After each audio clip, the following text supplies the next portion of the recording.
We better hurry up. Jared looks like he's ready to fall asleep. Well, he didn't bring coffee today. No, I'm just kidding. I can make some quick. Oh, or there's I got another flat of the Black Rifle. Oh, that might be too much. Super duper in the can. I already had one today. I probably should do two. Looks like we're here all night. Yeah. And by all night, I mean all night. But yeah, we're pulling an all-nighter. Yeah. 4, 3, 2, 1, go. Early mornings and the late night drives, living off the land, how we feel alive. Stories of the crops and the toil we face. Farmer's Tan Podcast brings us to this place. Turn it up loud, let the tales roll. Good evening, everybody, and welcome back to the Farmer Tan Podcast. You've probably forgotten who we are because it has been so long. I apologize for that. Sometimes we kid about that. Hey, we are sorry it's been so long. If you pay us more money, we'll do more episodes. But honestly, this has been far too long, and we are genuinely sorry. But life got busy. All right, I am Jake in the 308 here this evening with my best two friends in the whole wide room. To my left, Sheesh. to my left is Mr. Aiden Bushels and Beef. Jared, how are you? Slightly offended. And across the table from me, now on the south side, which probably feels weird because he is a north sider, half of Ackerley Diesel, Steve Ackerman. Steve, how are you? I'm good. Good. Glad to have you guys with us here this evening. We are glad to be back. It is the 12th of May, and a lot has happened since the last time we were together. So, I don't know. What do you think, Jared? Maybe we'll do a farm ranch update.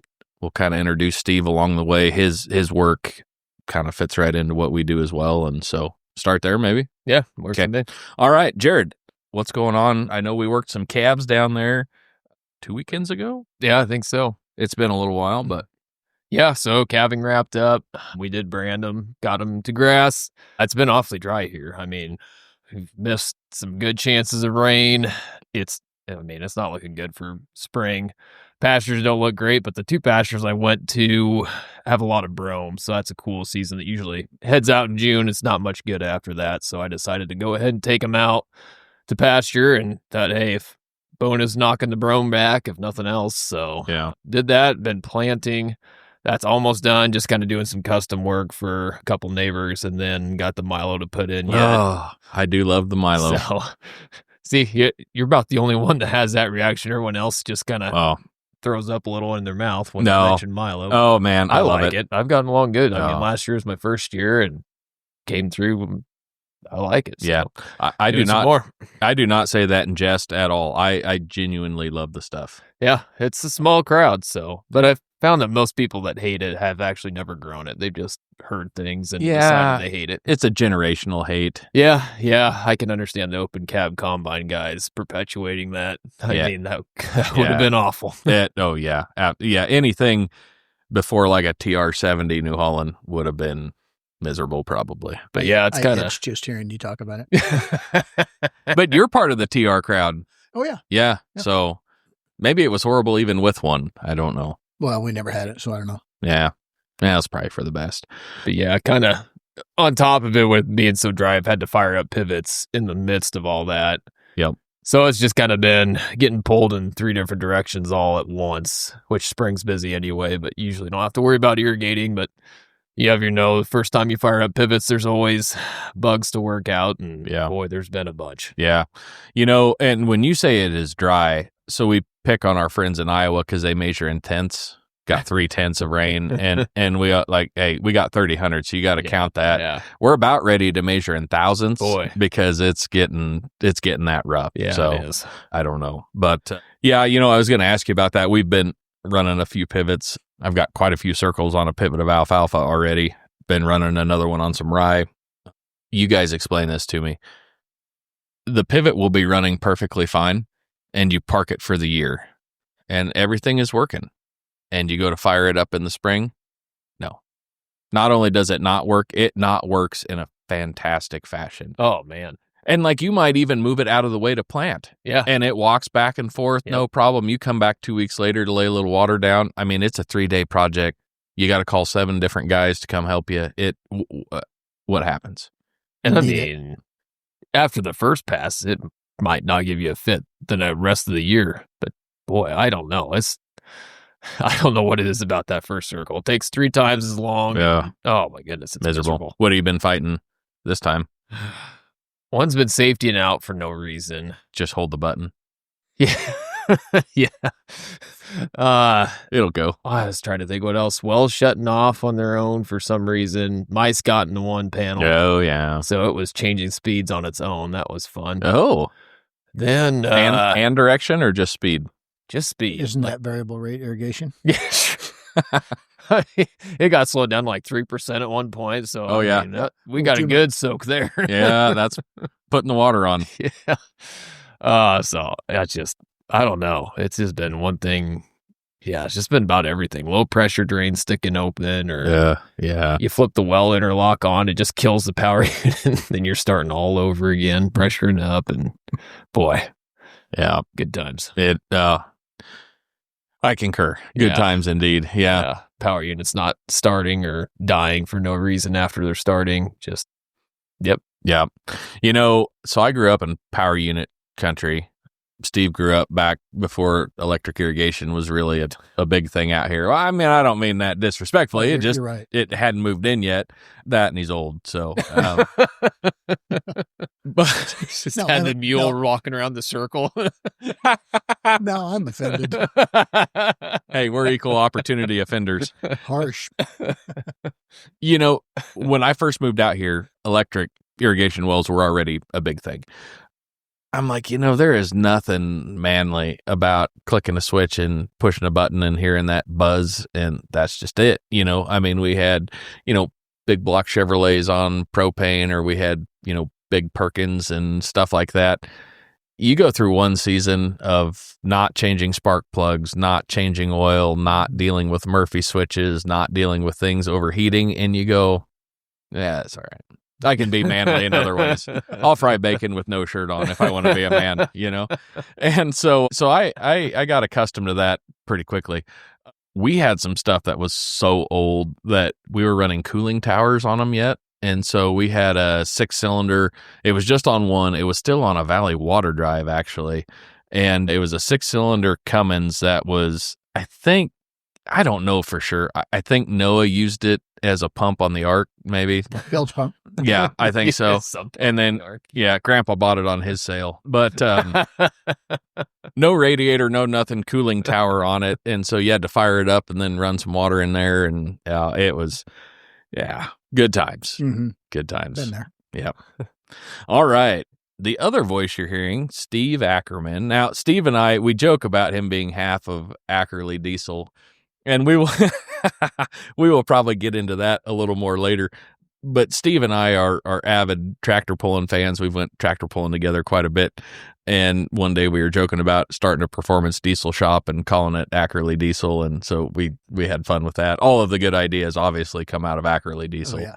But actually, Steve is the guy in charge of the seed department at Country Partners Co-op. Mm-hmm. For the entire company, right? Not just out here. So, I mean, if you have ever bought seed from Country Partners, it was going through Steve's department. So, Steve and I have been friends a long time. I was thinking of this the other day. So, we were going to a Bible study way back that Scott Foster was doing out at the Randazzle Cafe. Mm-hmm. And that had to have been like 16 years ago or 18 years ago. I mean, it was not long after I moved out here. Anyway, but there was this guy who was like, sometimes he was there and sometimes he was gone because he was racing motocross. And I'm like, well, wait a minute. Now, who's this guy? And they're like, yeah, Steve Ackerman. He rides dirt bikes and races motocross. And I'm like, that is somebody I'm going to be friends with. So I tried to be his friend. He wasn't really having any of it. And then I wore him down. Yeah, I finally wore him down.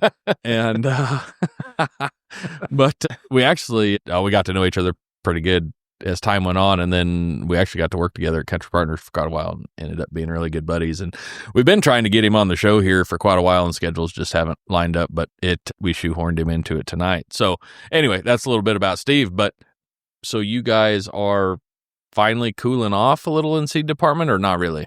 Yeah, I mean, soybeans are pretty much treated and out, not necessarily in the ground, but for the most part, that's slowed down. And I had to treat some today for a guy, forage beans. I don't Really? That guy sounds like an idiot. We'll see. We'll see. Yeah, we've seen. Yeah. The show, let's see, somebody on the show does. We've had in here. Well, anyway, can't think of it. Yeah, Jake, I think. Yeah, Name's right. Um, I think it's half of Ackerley Diesel. might be. You know, those guys got some good stuff coming out of there. So, So I've heard 2 minutes ago. Just ask him. Yeah, and so just forage is now going out, Yeah. which doesn't surprise me, but kind of surprises me because, like, what are you going to put them in? yeah, dry dirt. Yeah, but Yeah, you know, if we have a grass problem, if we get a rain to where you could get it at least established, and yeah, then pray from there. yeah, for sure.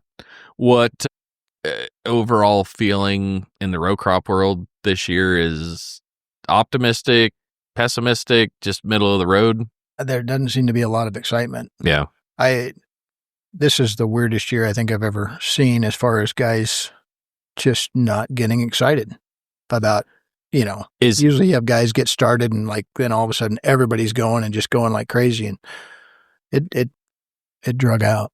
Is that weather related? Is it commodity price related? I'd say Some of probably everything? Yeah, some of everything would be my guess. Mm-hmm. Yeah, I can definitely see that. You know, timing wise though, I mean, really got done in pretty decent fashion for the most part. I mean, Yeah. it seemed to be just mostly average, right? Yeah. So, I mean, there really obviously didn't have any rain delays. no, there was very little in the way of rain delays. Yeah.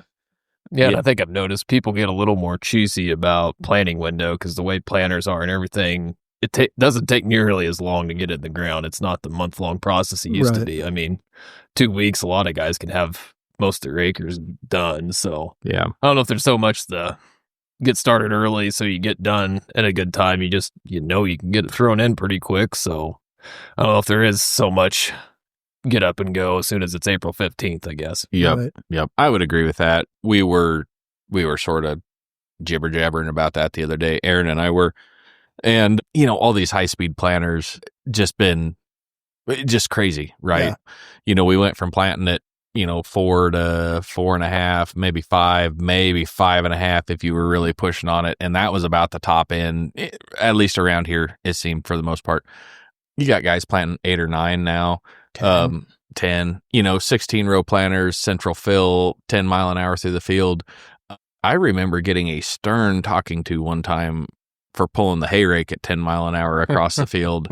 And you got guys planting corn like that now. So just that progression.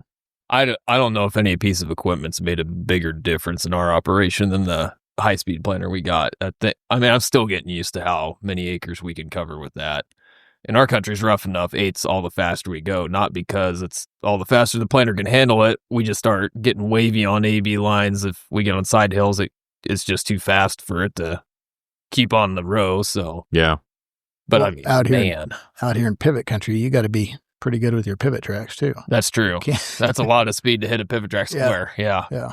If you have never put 1,000-gallon saddle tanks on a tractor Ooh. and then yeehawed that through a pivot track that didn't get filled as though you wished it would, you stress everything. Yeah. Yep. Mhm. Yeah. Yeah, from the operator seat all the way to the bolts that hold the center of the tractor together. But it's bad. So, I mean, I'll just ask you, just for reference, what did you consider when you were farming acres wise in a day a pretty good day? Yes. Like if 12-hour day. If we got some acres planted in 12 hours, we were feeling good.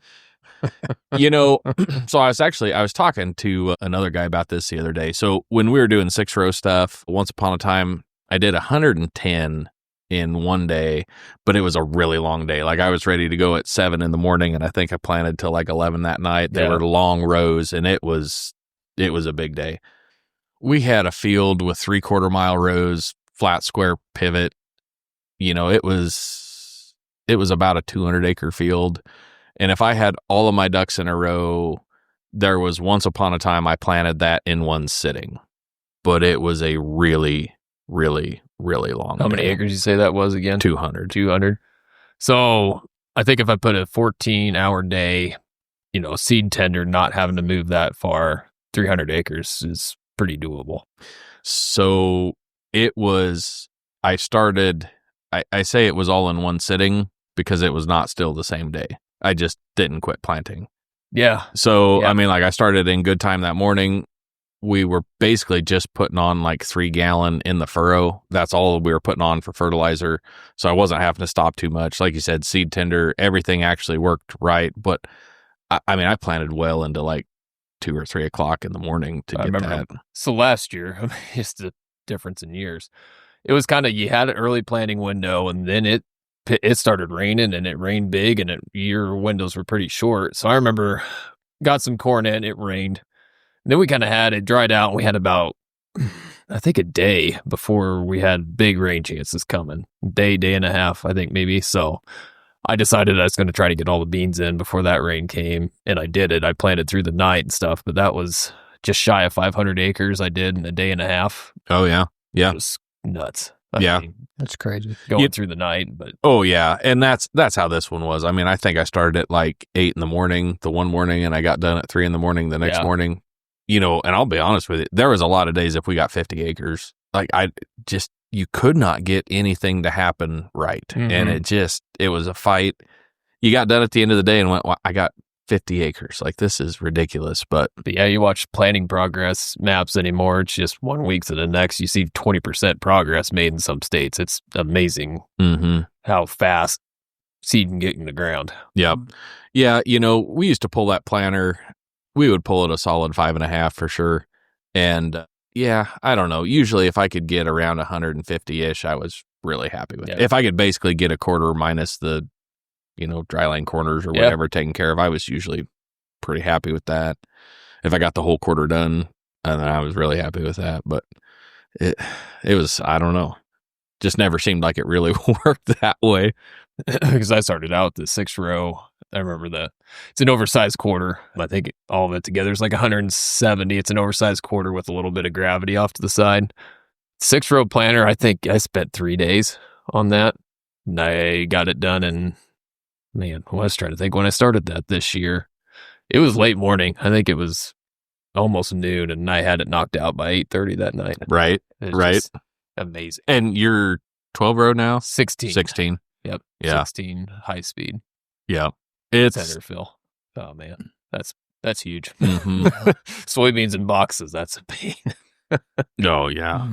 Plant down and back and stop and fill Long the box. rows, yeah, you make 4 rounds and you're coming back in. Yeah. There was one year I had a field that half section was mile rows, and I just had the 1.6 bushel boxes, and they were large seed per pound. Yes. And I could make 1 round. Yep. No kidding. Every round. I could get about 3/4 of the way through on a second round, but then you're deadheading back a quarter of a mile, and then you got to patch it in. Oh my goodness. Well, and you weren't even making it far enough to park seed on both ends and make 3 passes. Right. Or maybe close, but boy. But I just had seed tender on one end. Yeah. Yeah. Yep. It was horrible. Yep. Yeah. Yep, I know it. So yeah, speaking of planting, got the neighbor lined out. I think he's going to put those 4-H beans in maybe Thursday if we can get co-op to get them treated. And do you know a guy? I know a guy. And so yeah, but we got that going on. Should get that done. We need to plant some sorghum sedan as well.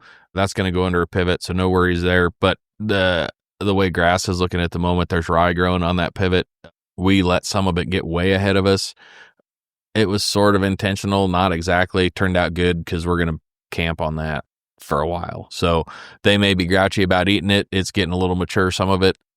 That's going to be their option. Eat it or go hungry. So that might be 2 or 3 weeks yet before we get ready to put that cane in, which is going to make us around the 1st of June, which is not super unusual for us to go to grass. I mean, that's a little bit our schedule anyway, so not terribly unusual. I said cane. I mean sorghum Sudan. Don't flame me on social media for that. Yeah. If you write the check, you can call it whatever you want. Tall Milo if you want. Tall Milo.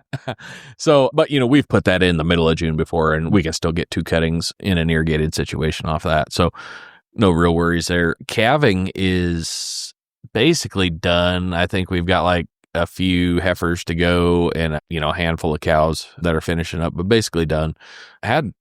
Knock on wood, had pretty good luck this year, really, for the most part. So kind of getting that buttoned up.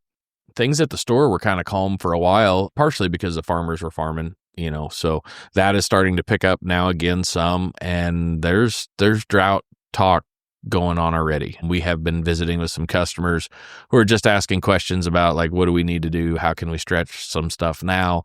Whether they're stretching now to hold off going to grass, or whether they just had to go to grass and okay, now how long can I, how can I make it last longer? So we've been having some of those conversations already, which will, if we don't get some rain, we will probably be busy later trying to help some of that happen.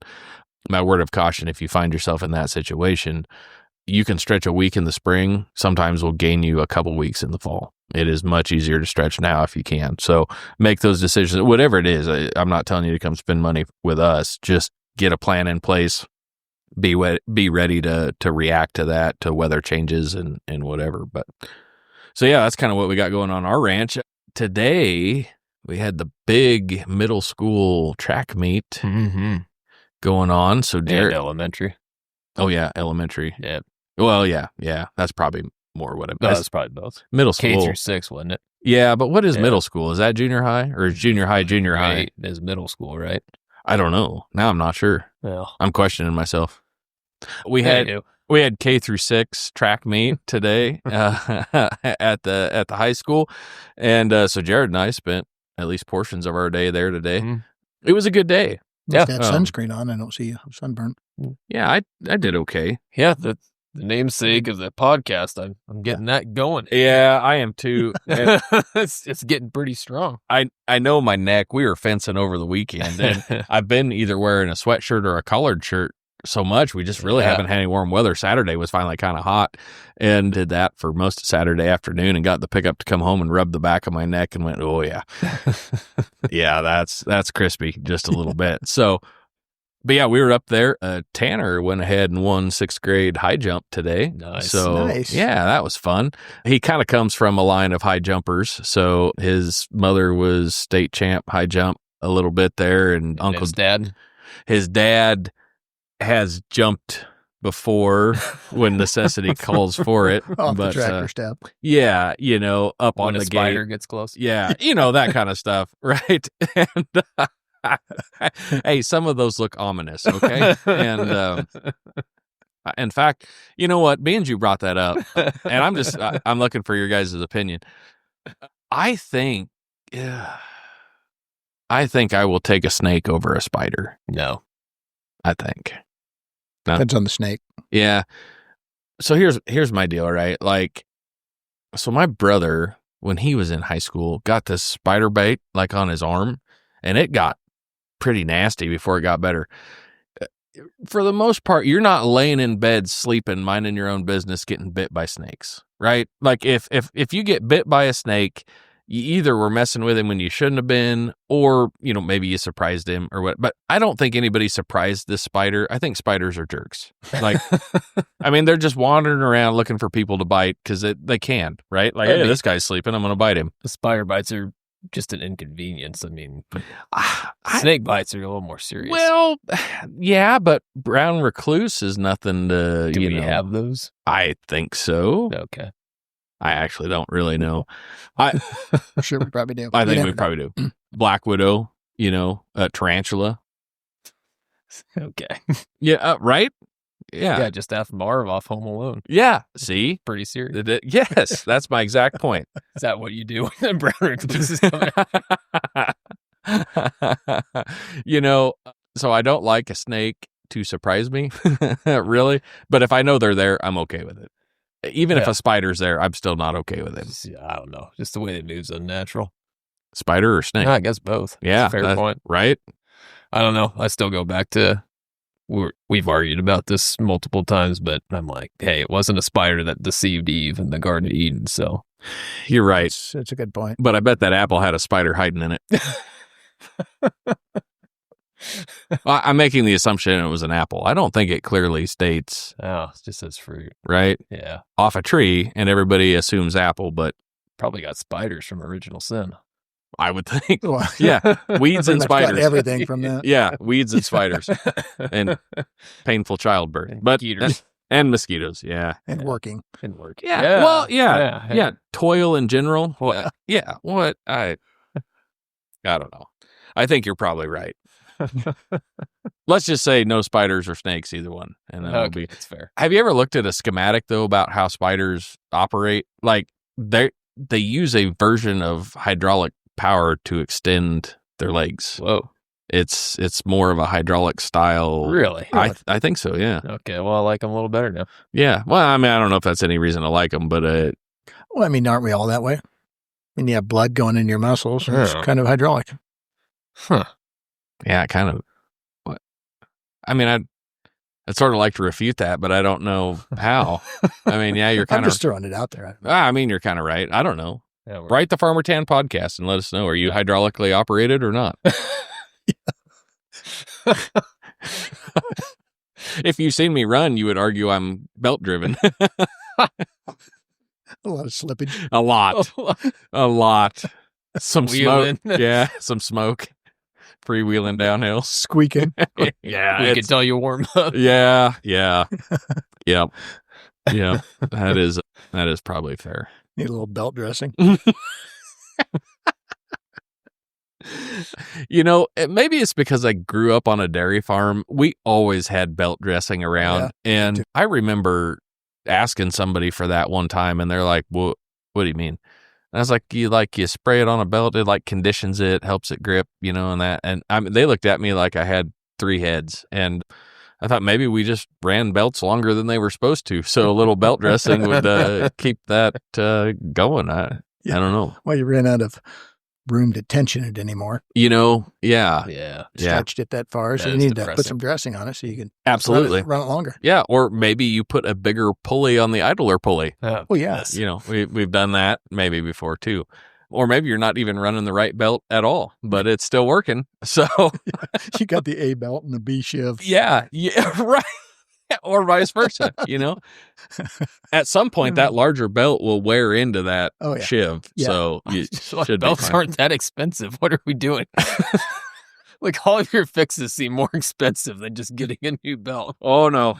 No. Yeah, but you got to drive quarter town to get the belt. All right. That makes it a lot more expensive. All right, here's the thing. So being you brought, I got a story for you. Being you brought it up.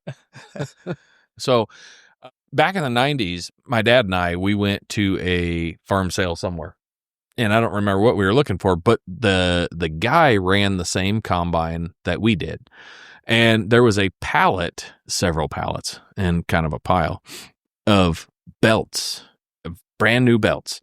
But on the top of that pile was a rotor belt for brand new rotor belt in the cardboard sleeve for the combine that we still ran. And Dad's like, that's like a $120 belt, Yeah. I'm with you. So anyway, he gets the bid on this pile of belts, and we for like $40, and we could have probably taken the $120 belt and just left the rest of the belts, but I mean, we paid for those, so we heaped them in the back of the pickup. Now it was an S10, so it was not a huge pickup, but that Super S10, I mean, like the box was level full, and then just a little bit of a hump in the middle, full of belts. So we took those home. We unloaded them in the shop. You were not to go buy a belt unless you had checked the belt pile for one that fit appropriately or close enough. How many are still there? If I would have to ask my brother.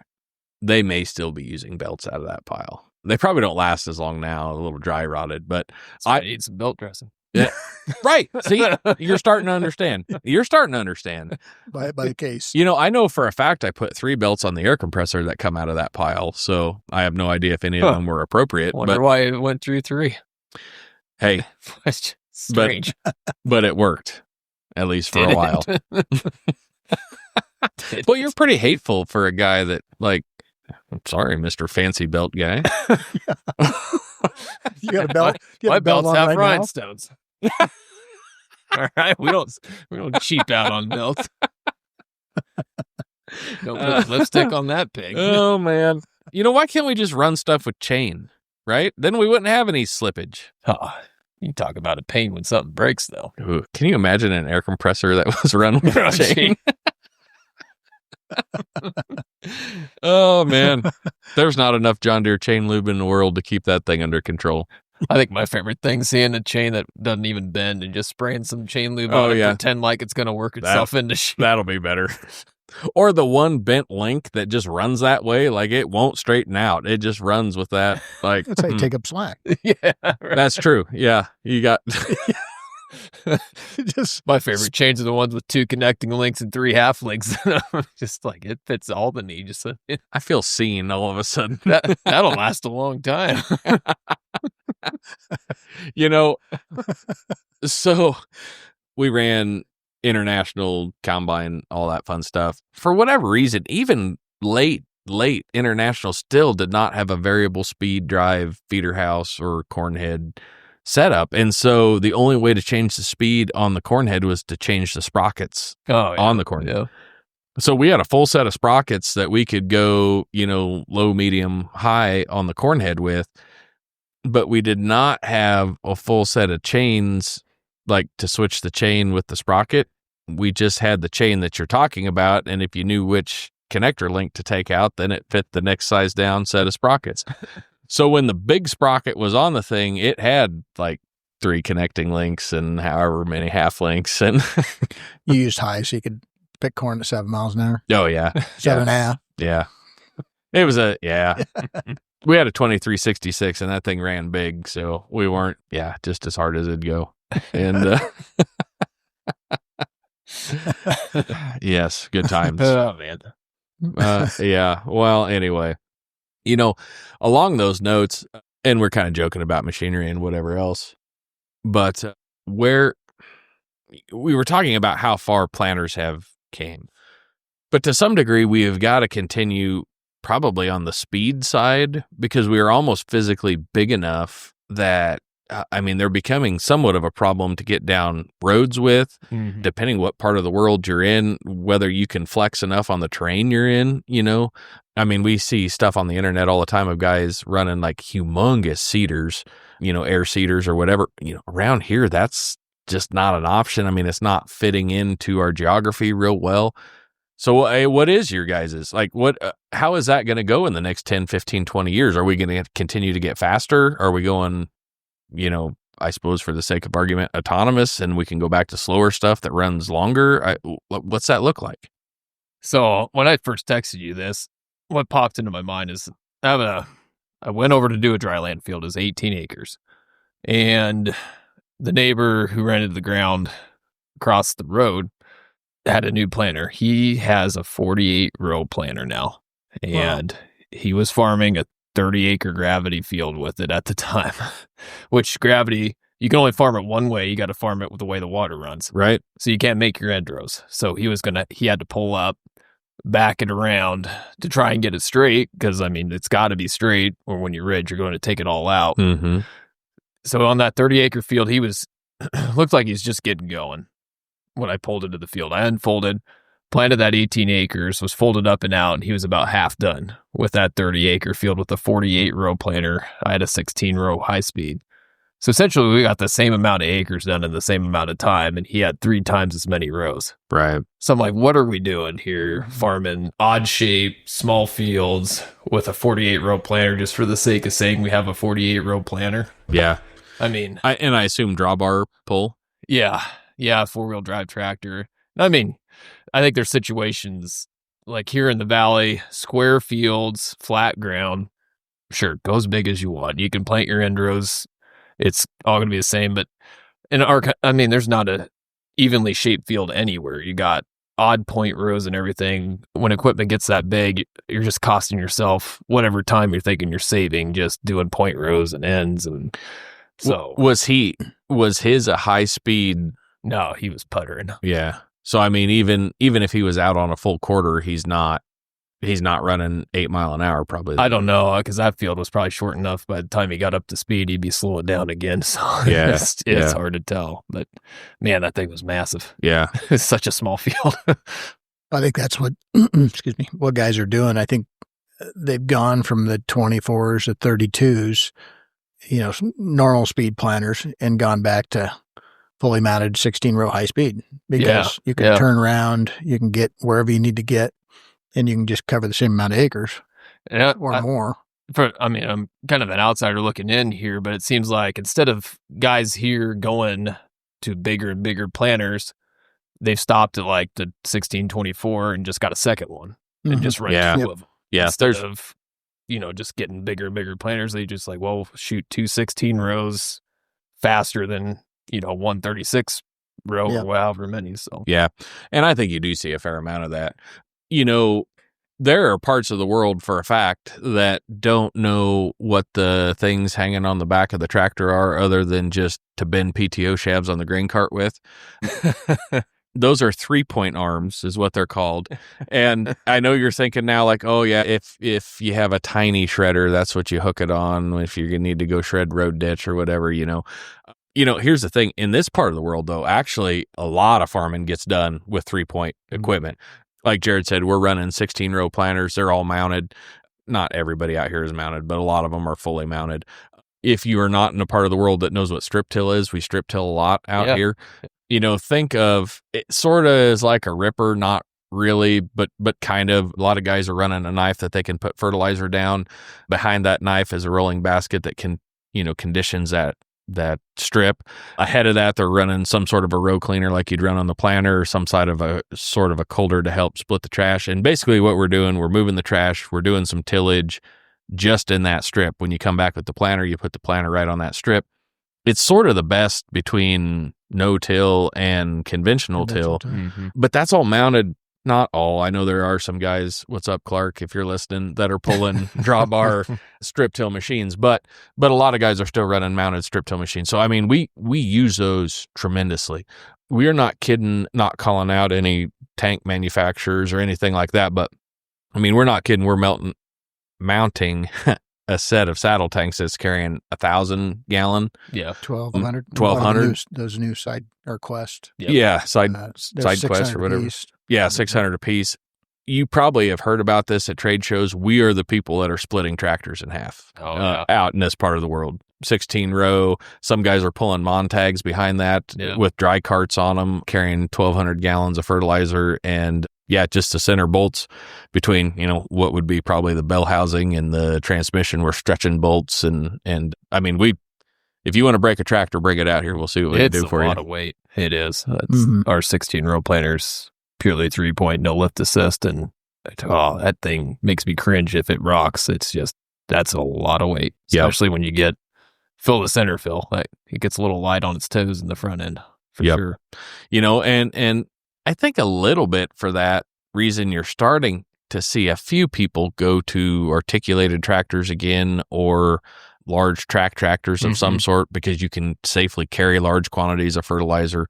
There probably are some inconveniences in drawbar equipment out here. A lot of our fields are big square quarters. It works well, half sections even in some cases, but there is still some odd stuff. And I mean, honestly, you hit the switch at the end, you stand on the brake and you swing her around and you're right back to planting again. And it's nice. It works well. Pretty efficient. Yeah, pretty efficient. So, and we are all about efficiency at Ackerley Diesel. So if we send it till you bend it, that's our motto. And, if you can turn it up a little bit and that's a good thing, then we suggest you turn it up all the way and just see what she'll do. So, I don't know. I will be interested. So that is all well and good on the planter. I'm sure there is stuff coming in other implement applications.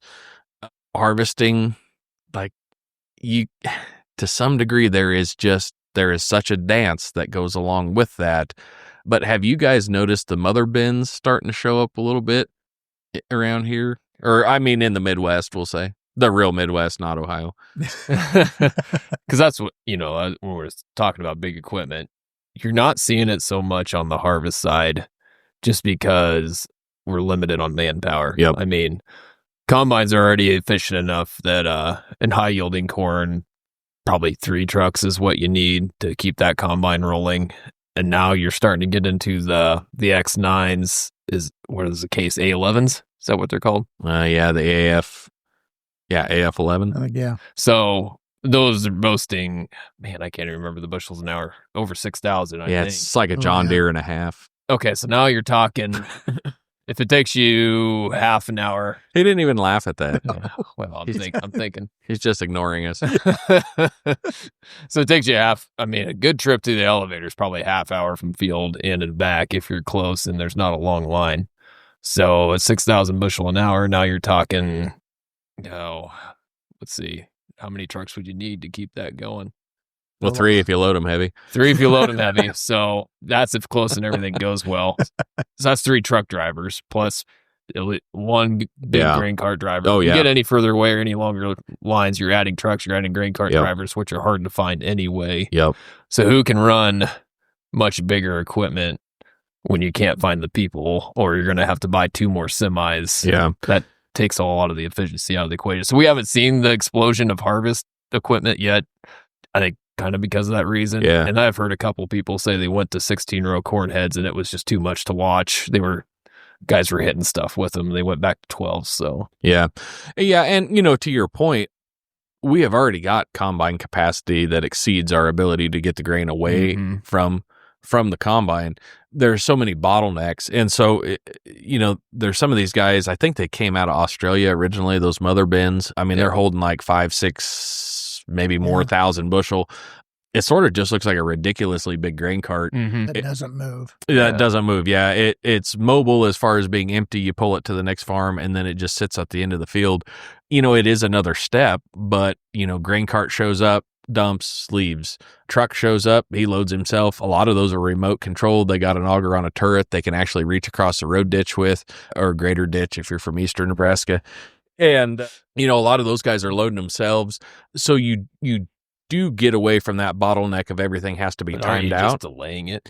I don't know. I wonder that same thing. What I wondered is if you can, instead of maybe having 2 grain cart drivers, you have 1 grain cart driver and now like 3 truck drivers instead of 2, or however that looks. I don't know. You may be delaying the inevitable as well. I'm not sure on that. But then it seems like elevators are having a hard time keeping up with the yield increase, the production increase. We're already piling a lot of corn on the ground. The infrastructure just is not keeping up with the increase in yield. So even if we can get it out of the field quicker, they can't take it any quicker. So, yeah. Well, and you think about it, if you have a decent leg that's handling 20,000 an hour, that's practically nothing. That's 3 combines. Yeah. 20 or 30,000 an hour. And that's if you can click them through well enough to stay on top of that. That's a handful of X9s and some 780s. And now you've got them swarmed under. Mm-hmm. I have noticed, I don't know if you want to call it a trend. That's maybe not how I mean it, but back in the day, they were large, centrally located grain sites on the farm. Guys had legs, or the bins were all in the main yard, or whatever that looked like. And, a lot of those are starting to wear out. And what I have noticed is guys are starting to replace those with just maybe a pair of bins in the corner of a quarter somewhere, or if they've got maybe one on one side of the road and one on the other, and they'll put a bin site, kind of in between them. If you never have to put that grain on a truck, if you can take it from the grain cart right to the bin site and, up it goes, you think about elevating corn in a leg, and that was great when we dried corn. A lot of guys out here were drying corn back in the, 80s, 90s, whatever, maybe early 2000s, even some. Oh, yeah. And I think that worked really well because that thing could run, unsupervised for hours at a time. They've got, take your pick. Brant is big out here, Augers, Westfield, whoever, and I mean, they're talking about taking like thousands and thousands and thousands of bushels an hour up these augers. you pull in and dump a semi in less than 10 minutes. Mhm. And, now especially that semi doesn't even have to move. Maybe the grain cart's just shuffling it in. That's pretty high efficient Yeah. for a fact. So Big combine, 2 carts, and just run into the auger. just run into the auger, Yeah. Used to be grain bins were about the safest investment you can make. The way the market's moved, it was pretty much guarantee you put it in the bin at harvest, you hold it till summer, it'll pay for that bin. The way markets are now, that's not necessarily the case, and prices have gone up, especially post-COVID. We looked into it, even with the FSA loan, you couldn't really pencil it to pay for itself anymore. So you're seeing a lot of storage dwindle down. Kind of, seems like options and stuff are the new grain bins. Marketing in that kind of way, futures, hedges, or just options are kind of the way you, make up that value, because it's not necessarily the case that you hold corn till July, you're going to make money. It's just so volatile. You got to think of other ways to do it. I really feel like grain bins have turned into harvest equipment. Yep. More so. More risk management than. Yeah. Right.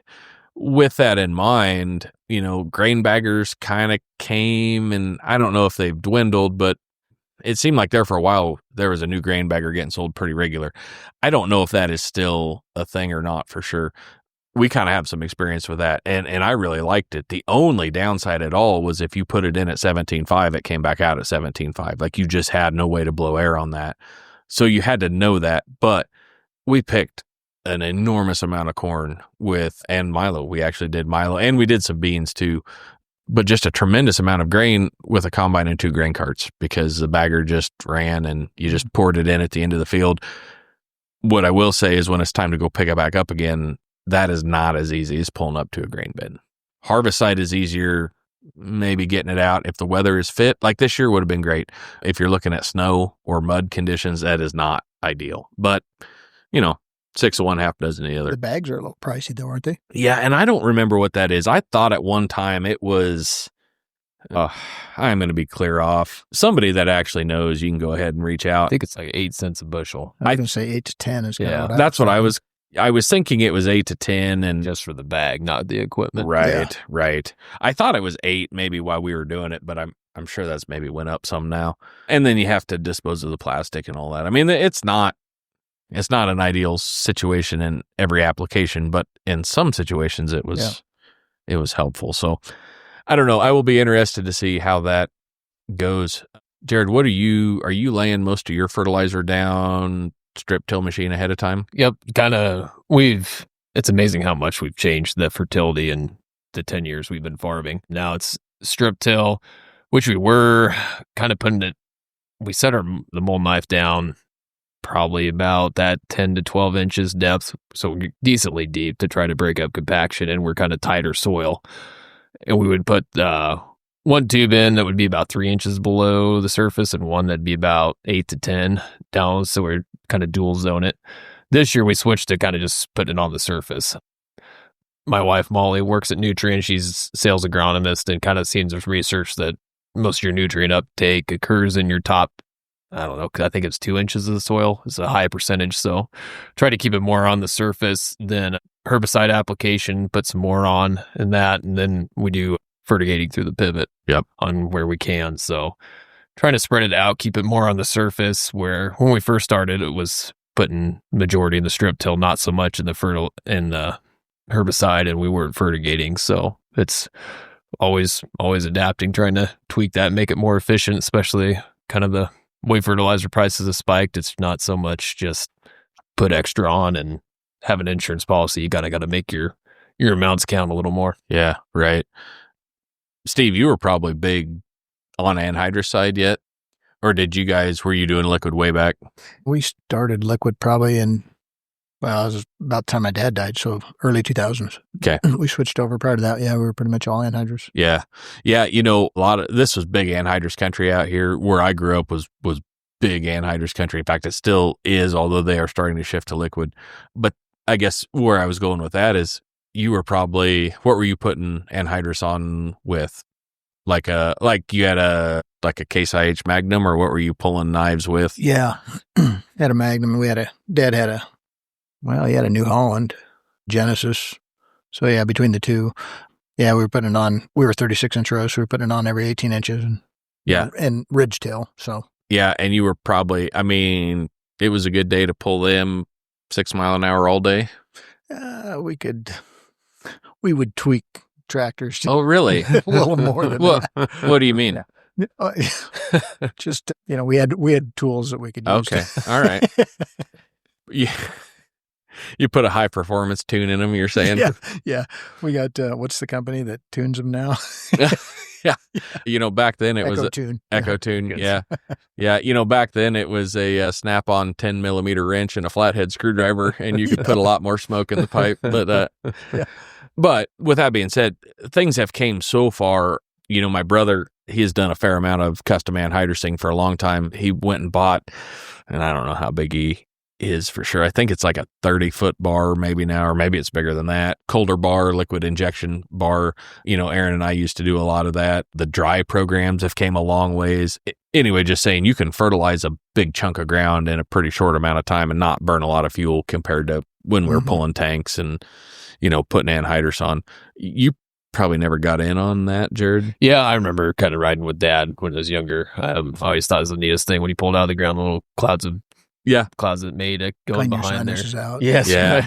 So I know there are other podcasts of straightforward farming said you never breathe so good than when you're putting on anhydrous. I'm going to be honest with you, and don't write the show like you're worried about me or anything, but the smell of anhydrous is fantastic. I love that. I'm not cooking nothing on a back road. It's nothing like that, but I do every once in a while, like you get some ammonia cleaner or whatever, and I'll take the cap off and that takes me back, I mean, it wasn't kind of your dry comment sparked something. It wasn't that long ago that, dry was cheap and then your liquid was kind of more your near seed fertilizer. Now liquid's cheaper than dry. I mean, we were just pumping. We don't do any dry anymore right now. I mean, that can change. Sure. But I never thought I'd see the day that liquid would be competitive with dry. And then now we're kind of getting the biologics involved and all that. And that's pretty interesting new territory. So, yeah, man, it's hard to keep up. And it's another hard thing to evaluate. There's so many variables that go into yield. Oh, yeah. Then it's hard to say that, I did this fertilizer product and that made the difference or that helped yield, that hurt yield. Man, there's just too much to really say that made the difference. Yeah, it is. It's amazing what we don't know. Exactly. And, to say that and what we've learned in the last 10 years or 15 years, it's crazy. Yeah. Yeah. What was that? You said a fact sometime, like how much our management actually affects yield. What percent? It's less than 20%. Yeah. It's all the work, all the decisions we do, less than 20% of the yield outcome, which is, I don't know. It makes sense, but it's also a little debilitating at the same time. Right? Yeah. When you I say I was smarter than that. Yeah. and I mean, you think of all the sleep you lose, all the, just the all effort, the work and worry and effort, and you're affecting maybe on the high side 20% I think of the that last yield. few years, it kind of taught me that. I had some really good years and didn't put near the effort in as I did in 22, where things were just awful. I mean, Yeah. So yeah, you can be on top of your game, but if the weather doesn't cooperate, it doesn't matter. And I think, and we used to see this too, in my time at co-op, but if you're unsure of something or you want to try something, do some honest testing, on-farm testing. There's Honest a lot is key. It is. And you can do a lot of work based off of if you have neighbors that are doing things that you trust what they're telling you, that's a good way to maybe vet some of that, or you're reading some stuff in farm magazines. But when it comes down to it, what works on Steve's farm and what works on Jared's farm and what works on my farm maybe aren't the same thing. And, we're certainly not experts. We're not here telling you what to do, but between the three of us, we have seen a lot of acres. And the best thing you can do is try it on your own farm and leave a check. Whatever new thing you're trying, either try some strips of that or leave some strips the old way. But to Jared's comment, what did I do that changed it and what was the year? I don't think you can make that decision in one season. Yeah. That is a tough way to make that decision. Confirmation bias is a problem. And like you said, the years of consistency, but it's hard to sit there for 5 years and be like, well, should have been doing all the acres to that. Yeah. Kind of that fear of the FOMO, I guess. Yeah. Yeah. Yeah. Keeps you, because if something sounds good, you just want to jump in on it Yep. and do Mhm. all the acres if you really think it's going to make a difference, because who wants to miss out on the yield for 5 years Right. to do an honest research? Yeah. And I'll be honest, I'll move that over on the livestock side. I love it when somebody comes in and wants to try a new mineral and do something different. But we got to caution them a little bit, both directions. Like, hey, to get an honest read on this, like they really say 18 months. So you switch breeder mineral, you breed really well this year. That's great. And I'm not discounting what the mineral program did, but you actually probably need another breeding season of just running this same product consistently before you can effectively say, well, I think maybe it was. And, there's so many things in life that are that way, that we are a people of instant gratification, but that does not carry over into our line of work real well, which I think is why, on the performance side, it's exciting, right? You bolt a new turbo on, you go mash the throttle, and you see immediate results. Now, they may be bad results, and you find something downstream that's got a weak link to it. But farming is not that way. Yeah, I was going to shoehorn Steve back into this. The way hybrids are changing anymore, that's one thing I see is I find a hybrid that over 3 years I can depend on, really fits my operation. Boom, they've replaced it. I know. It drives me crazy. There's no like 33D47 Yeah. that people who just planted for 10 years that was just kind of your old reliable. I know I do a fair amount of DeKalb, and like 6067. And about the time I kind of really got on that and had 2 good years with that, they're like, it's old hat. We're moving on to something else. We were just talking about that. 6154 is still around. Really? Yeah. That was around when I was selling. Yeah. And it's probably 10 years old. Yeah. And it's rare. And it's still, I mean, it's not going to blow the doors off yield wise, but it's just old dependable. It's pretty stinking cheap. Yeah. And it's a great dryland product. Yeah. I remember 6297. Man, I love that corn. And they discontinued the triple stack. Yep. Man, I was so bummed. Yep. So about the time that I got started, 6434 was a big number, and it had like a phenomenal year. And then the next year was like kind of not spectacular. Yeah. I think it did a little better than the following year, but it never, I mean, that first year it was a rock star. The next year everybody wanted it. So then they discovered I guess the screen snap window. Yes. Yeah.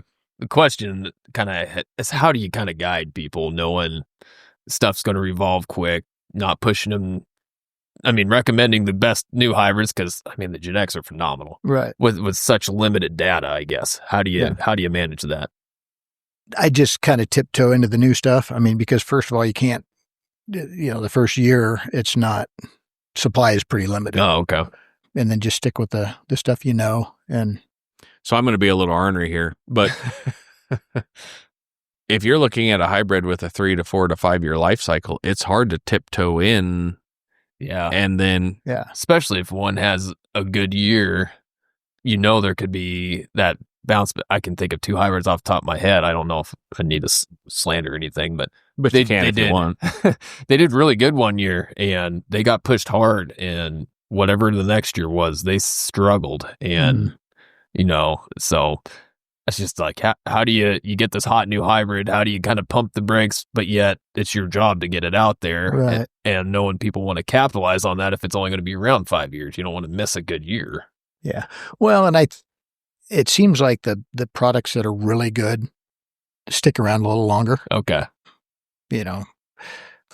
Some of the ones that you're like, I like it. It's consistent. Maybe not the highest yielding product, but it's consistent. And that's a big part of it. You like that consistency because you can count on it.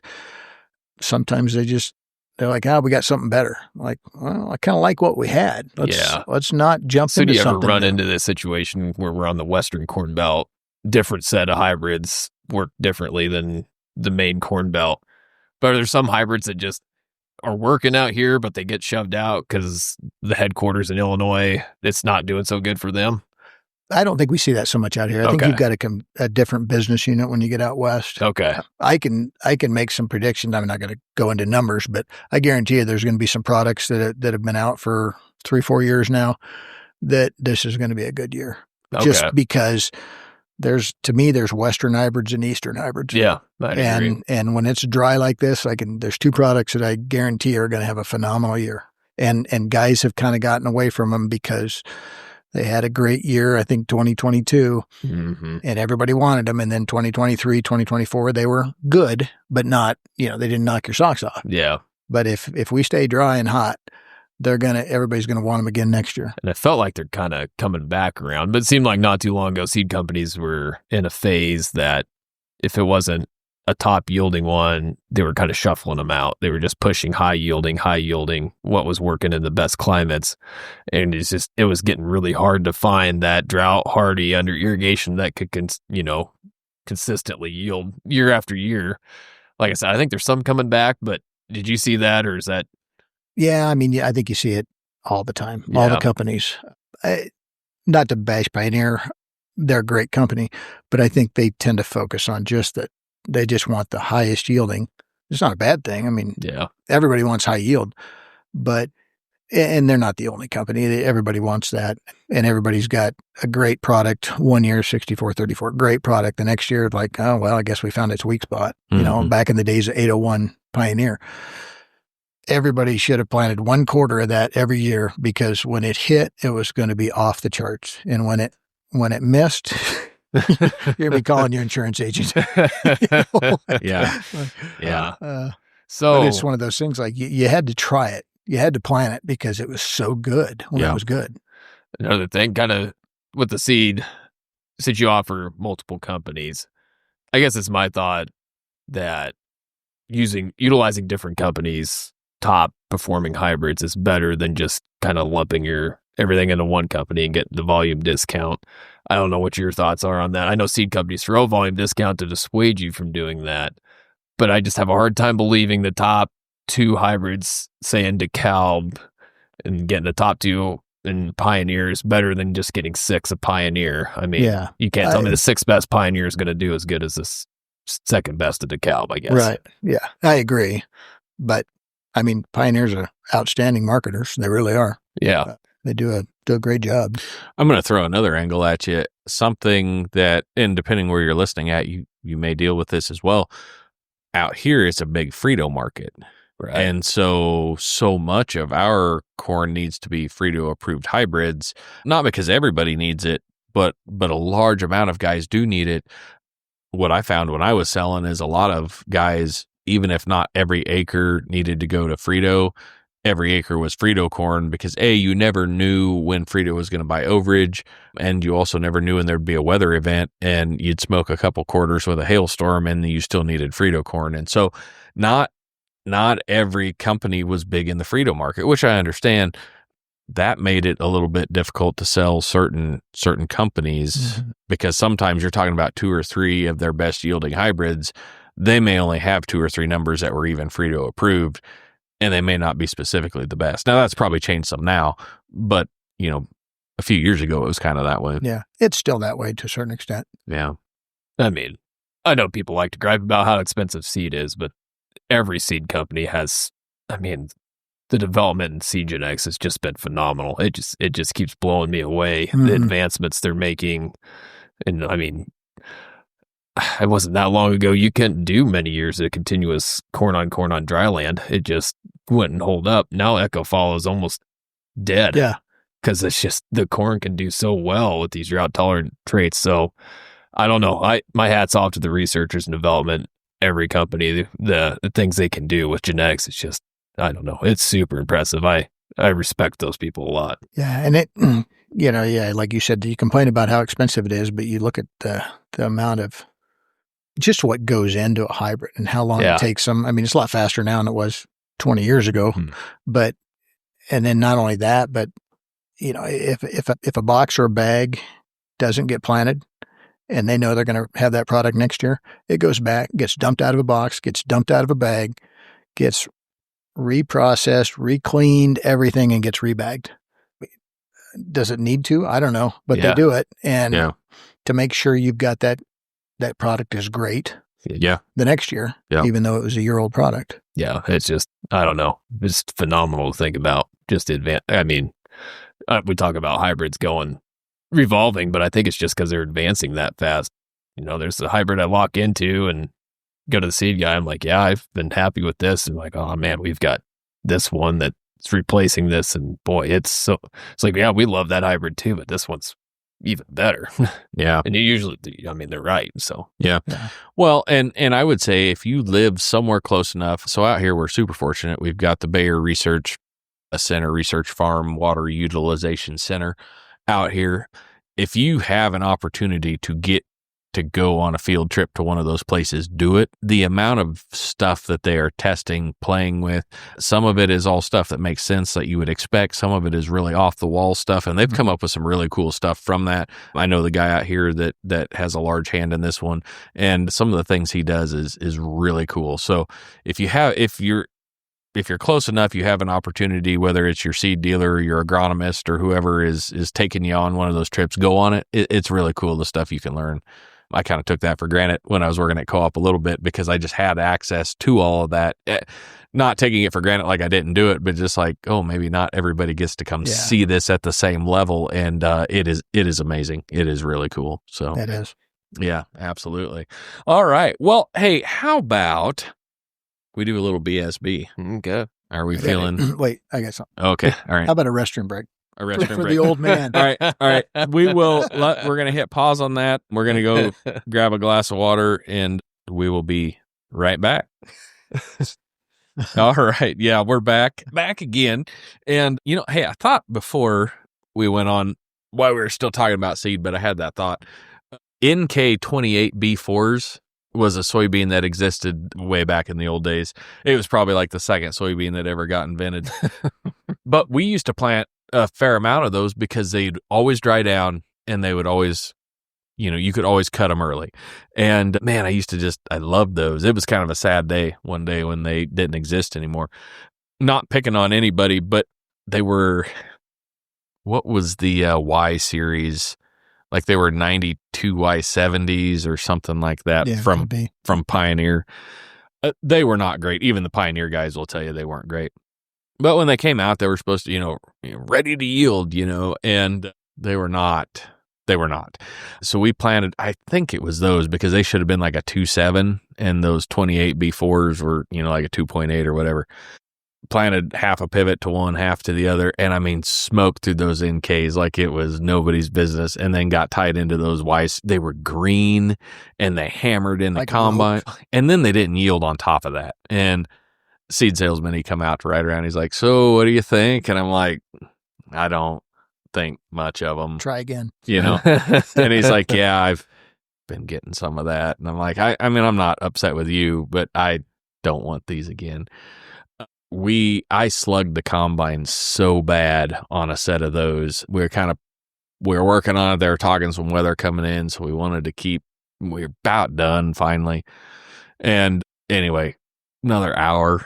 And it started getting tough, and we kind of kept sawing through them. Anyway, we finally slugged that thing absolutely, just boom, stopped it dead. Like, if you've ever been, and I cannot speak for the deer guys, I don't know, but there is a certain rumble that starts happening on those red combines, and you're like, oh no. Yep. And I mean, you're yanking for the hydrostat, and you're like, come on, baby, come on. And it's a nosedive, and I mean, alarms are chirping and just blah. So I was able to open the concaves clear up, got them open clear up, had the big rotor wrench in the back. You could jump up and down and get it to move a little and go try it a little and nothing and get it backed up. Finally got it backed up. For any of you young guys listening, this is a do as I say, not as I do, but I was super frustrated. We had that 2366, best combine I ever owned in my life. The engineers knew that somebody like me was going to do something silly in it one day. So they made it so that you could not throw the thresher in gear with the throttle above the idle notch. Like, it had the 3 notches, and you could kind of fudge a little, but if you got over a certain RPM, it would not engage the separator. You could not do it. But there was a lag. And so if you were really fast on the throttle, you could click the switch and get her spun wide open before the clutch engaged, and you could hit it. wide open.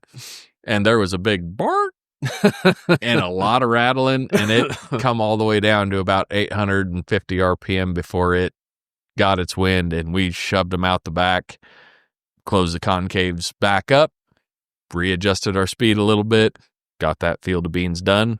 It did rain that night. Life was good.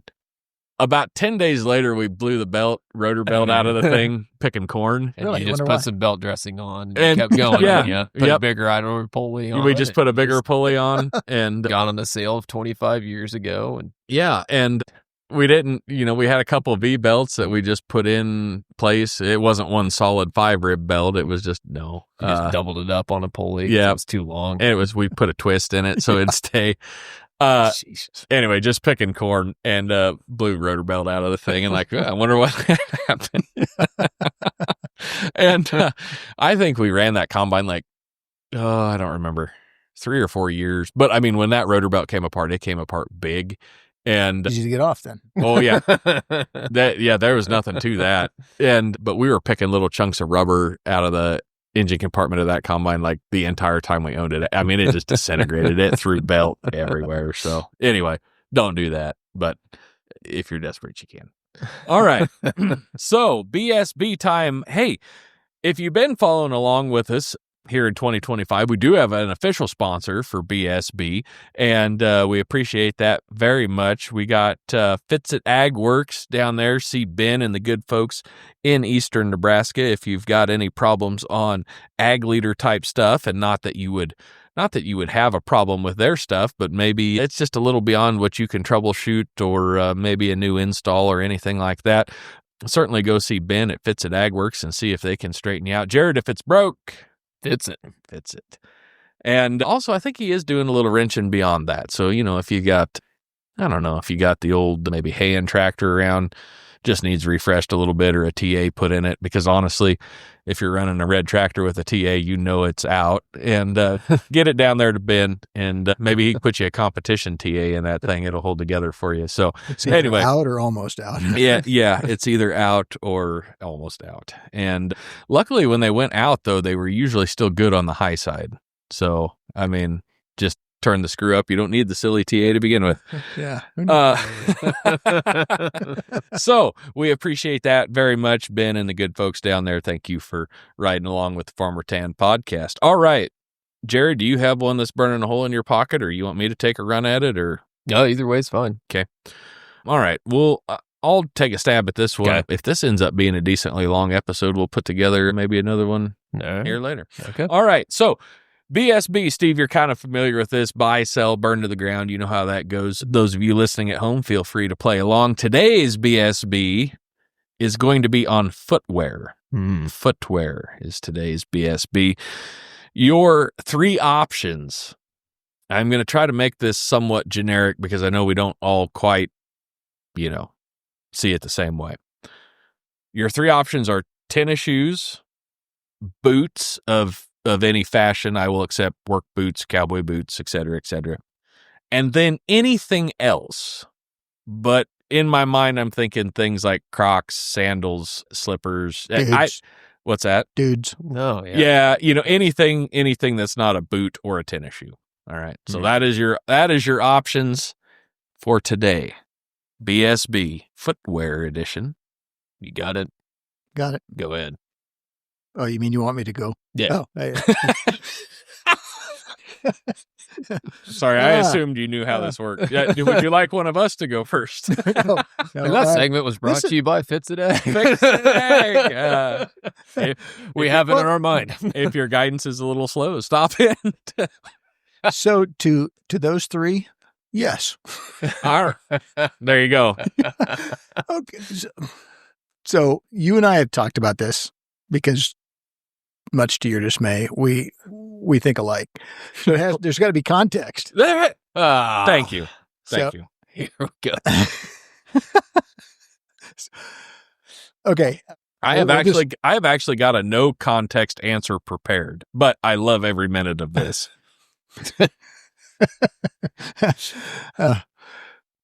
Okay, I'm going to burn boots to the ground Okay. because I don't like wearing them all the time. Right. But I do wear them quite a bit. but I don't like to. Yep. I can get behind that. You're probably gonna think I'm a hippie. Oh, it's headed that way. So a couple years ago, my family talked me into buying a pair of Birkenstocks. Love them. On my second pair now. So I'm going to buy Birkenstocks. That would be your other. I mean, I'll sell tennis shoes and I'll burn boots to the ground. I hope you've enjoyed Steve's stay on the Farmer Tan podcast. Never to be invited back. I mean, that is not at all how I expected that to go. I figured you were buying tennis shoes. You heard that grinding sound? That's Jake and I biting her tongue. So what you're saying is if I'm in the 10,000-pound pro stock, you don't think I should be out there with Birks on? I mean, I don't think so, no. Huh. But now, okay, but let me back that up a second. If you've got the money to fund it and you're letting me be part of the team, I'll wear it too. So, and honestly anymore, nobody's throwing weight. So it's not like we got to worry about dropping it on our foot. Yeah, true. So I mean, whatever makes you happy. But are you sure they're just tomato plants growing in your garden? A little secondary income coming in. Birkenstocks ain't cheap. I mean, I thought you were going to go with I didn't know what to expect, but Birkenstocks surprised me. So there you go. All right. That's what I get for picking anything else. Yeah. So in my defense, this was tough because I wear them all. Yeah. Every week. All right. We're going to get back into that. I want to know Jared's here. All right. So buying boots. I figured. Not just boots, riding heel, the tall heel. I don't know. I think my feet are just gotten used to them. Yep. That's what's most comfortable to me. Yep. Probably going to sell anything else. And I would burn most anything else to the ground. The only reason I'm selling it is the Twisted X moccasin things. That's what I have on now. Those are okay, but I don't know. I need more arch support for my feet. So I don't like wearing them if I'm going to walk too far or anything. And then burning tennis shoes to the ground just for I don't know. I think just like I said, I've heard something when you wear heels a lot, your Achilles shortens from that. So when I go to anything with a flat sole now, my Achilles hurt. I get shin splints if I walk and run too much in those. So I think it's just because my feet are just so used to tall heel boots that anything else is just going to hurt my feet. Yep. I'll buy that. You like tall uppers or no? You mean the tops on the boots? Oh, yeah. 13-inch, just about right. 10 inches a little short for me. Yeah. I'm not into the buckaroos. I put jeans over, so. Throwing some big old stovepipes on and. No, that's not me. All right. Not me. All right. So here's mine. This is your no context. I'm just going to let her rip. I will, one caveat. This would have been a lot different a few years ago. But as we sit right now today, buying tennis shoes, selling boots, burning everything else to the ground. That's just how it's going to be. Yep. So I agree with everything you said. When I quit farming full time and went to work in town, I spent a lot of time standing and walking on concrete, and the boots were absolutely killing me. I was an avid wearer of cowboy boots as well, like the riding heel also. And you are right. Like, it took a while to get used to wearing a flat-soled shoe or work boot even again after that. But once I did, it was wrecking my knees. It hurt my knees so bad. So I switched to tennis shoes or other stuff. But the anything else category, the Roper slip-on, they're kind of a shoe, but they're made by the Roper. Oh, yeah. I people. Those.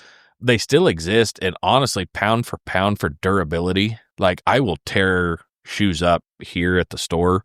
Those last really, really well. And they're pretty comfortable too. So I kind of like those. But you're going to be, Steve won't be surprised. Jared might be, although probably nothing surprises him much anymore.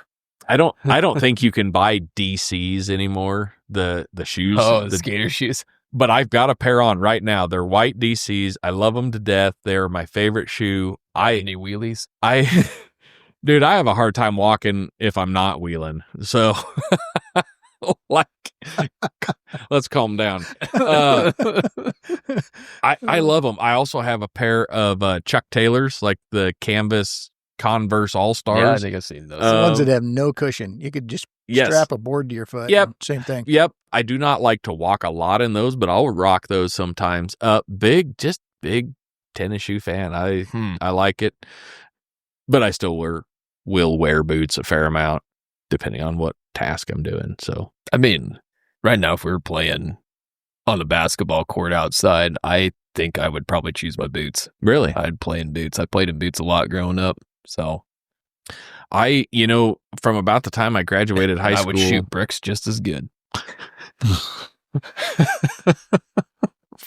I did not necessarily wear them to school, but in high school I wore boots a lot from the time I graduated till probably 6-7 years ago. Like that is absolutely all I wore was cowboy boots, just all the time. But oddly enough, for a small town school, you kind of got picked on if you wore boots. Yeah. I mean, it was very much it's kind of an uppity culture in high school. So I didn't just wear tennis shoes just because I didn't want to stand out. But you remember those what were they? Dad Aspreys, the spinners, where you like when you walk, there's a pump in them and it spun a little. It's almost like a bling rim. Boy, side of the shoe. I do not. But tell me that you had a pair of I them. did. Oh, yeah. Asked for it for Christmas. The most annoying shoe ever. You walk around, it was just whoosh, whoosh. Like if you got water in your shoe. It sounded like that everywhere you walked. But I asked for them, so I had to wear them everywhere I went. Just sounded like I was stepping on a little cushion. I love everything one of about that. My left spinner went out pretty quick. It didn't even spin, so I just made my little squishy noise and didn't even get the spinny rim. Oh, man. And that was when you were in high school? Yeah, they were getting pretty popular. That's actually solid. The NSAA, they banned them. Oh, yeah. So if you had them, you had to put athletic tape over them because I guess they're too distracting on the court. That is, I love it. I love everything about that. They were cool, but I don't think anybody that knows me post high school would imagine I would have been into those. Man, they were pretty cool, but super annoying. I love everything about that. I was big on the Air Jordans. Those were big when I was in, probably grade school, upper grade school, I suppose, middle school or whatever. I think ended up with some Skechers at some point, like in high school, wore those a lot. Doc Martens were hugely popular when I was in school. And my mom was like, hey, do you want a pair of Docs? We'll go get some. And I was like, I think I kind of would. So we went, tried on a few pair. They were the most uncomfortable, miserable thing I have ever been a part of. So cool. Just horrible. And so I actually ended up with like some knockoff, like Doc Marten lookalikes that were way more comfortable. So, I was even a little sensible then, I guess. But the best pair of tennis shoes I ever had were actually Pumas. Oh, yeah. I actually really liked those. Yeah. Yeah. Those are actually pretty good tennis shoes. I catch a lot of grief now for like wearing New Balance, which I don't do. Hey, you're in the appropriate age. Well, right? Like everybody, you've arrived. Those are some pretty. You're wearing some Cargs today. So. I am. Okay, hey, that's going to be a whole nother topic. Hang on just a second. But yeah, calf socks yet. those are some. Okay, that's a whole nother topic. Those are some nice looking new. You know what? Leave me alone, right? I like tennis shoes. Get off my back. All right, Steve. Don't you mean get off my lawn? Get off my lawn.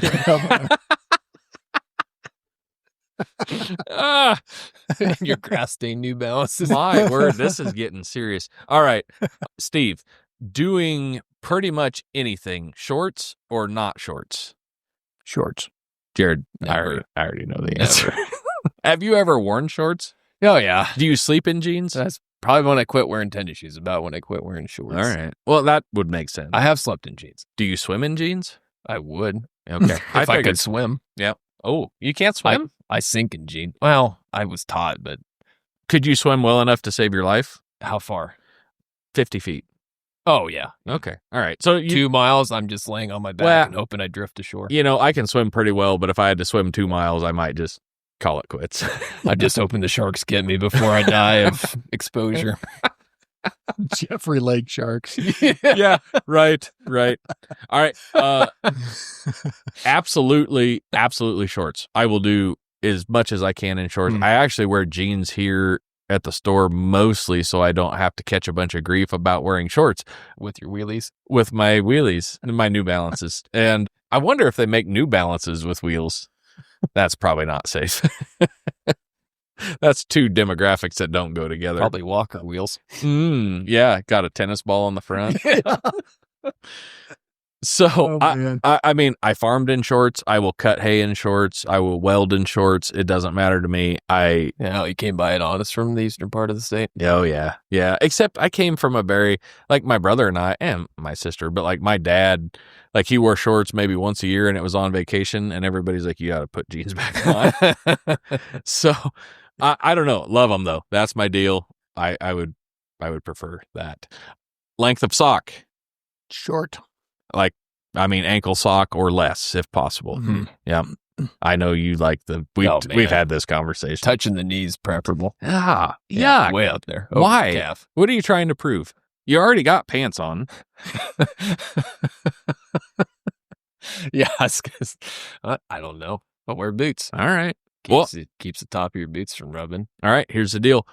Ankle socks all the way, every day with boots. Doesn't matter. I'll wear 14-inch uppers and still wear ankle socks. Like bog boots, ankle socks, tennis shoes, ankle socks. Don't matter. I will not wear anything higher. I got a guy I ride motorcycle with that wears ankle socks with his motorcycle boots. Sure. I'm like, I can't do that because they'll end up on my toes. Really? Yeah. See, the calf sock business, I could if I had to, but I do not enjoy it. Anything taller than that, I feel like they don't even stay put. Like they stretch and or they're strangling my leg. I think I've even said this on here before, but I hate socks balling up under my feet. Yeah. If I was getting chased by a grizzly bear and I had a sock coming under my foot, I would stop, take off my boot, straighten out Fix that it. sock, I'm and put it with on, then continue running from the grizzly. I mean, it annoys me that much. I'm with you. In between my toes. Yeah. Oh, yeah. that's awful. Oh, I hate that. Yep. So, Yep. I agree. They make socks that like they're toe socks, right? So it's like a glove, but for your toes. My sister used to wear those they in had high toe school. shoes. Yeah. Yeah. I have toe Oh, shoes. That is the most miserable. You don't have a pair of tennis shoes that have toes in them? I do not. I do That not. surprises Still me. time. You're a tennis shoe lover. Okay, so can you stand to wear socks if a sock has a hole in it? Are you done with that sock, or Yeah. can you keep going? No, it's got to be gone. Does it matter where? Like if you wear the heel thin, it just needs to go, or can you kind of like, well, I mean, I don't know how you get a hole anywhere besides your toe, the ball of your foot, or the heel of your foot. well, that's probably fair. So any of those spots, yeah, it's done. Especially if a toe starts peeking out. So I will get a hole in the toe occasionally. I cannot stand that because, like you said, then you Yeah. get a toe that gets away, and I Yeah. hate that. If I get it in the heel, I'm like, that sock will ride. I can have you. it thin in the heel, but once it gets Once it blows out. then it starts from the hole. It starts rolling, Yes. and then you get that whole sock bunch in there. Yeah, That you can't stand. that's I true. don't like it because your like the heel or your toe will stick to Yeah, that irritates me. yeah. The So, yeah, insole. Once it gets a hole, if it's thin, Thin is in. it's fine Yep. because it Yeah. doesn't stick. Yep. Once it starts sticking, then Mhm. I gotta go. I agree. Yep. I can get behind that as well. All right. Well, that's enough about sock talk. Oh man, I had so much more. Oh, did you? What else you got? Wet socks, Uh, the worst, right? oh, Step in that wet spot after No. loading the dishwasher. Just, I hate a wet sock. I man. hate a wet sock. Yes. Or Make like, it like I'd rather all be wet instead of just having a wet spot in it. What do you? Yeah. I don't like a half dry, half wet sock. That's just irritating. And you probably don't fight this because you wear boots, but you misjudge the depth of a puddle, and Ooh, then yeah. you get some over the top, and you get a wet sock, or something just really bad has But happened. see, when it's all wet, it doesn't bother me as much. Oh, that is like It's not pleasant. that is fingernails on a chalkboard for me. Really? Yes, like it actually gives me the like, ugh. Like I hate that. like it's going to make your foot miserable Oh, for the yeah. next 3 hours. And there's nothing you can do about it because you're somewhere where you can't change sock. To the point of even like I will occasionally roll around with spare socks just if I think there's a chance that will happen. Like Forrest Gump. Yeah, You know. absolutely. And then barefoot outside. How tough are your feet? Can you walk outside barefoot?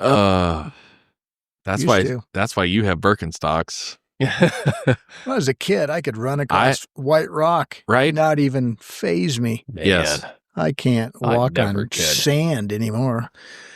I would just really prefer not to. Boy, I can. I have such weenie feet on the bottom.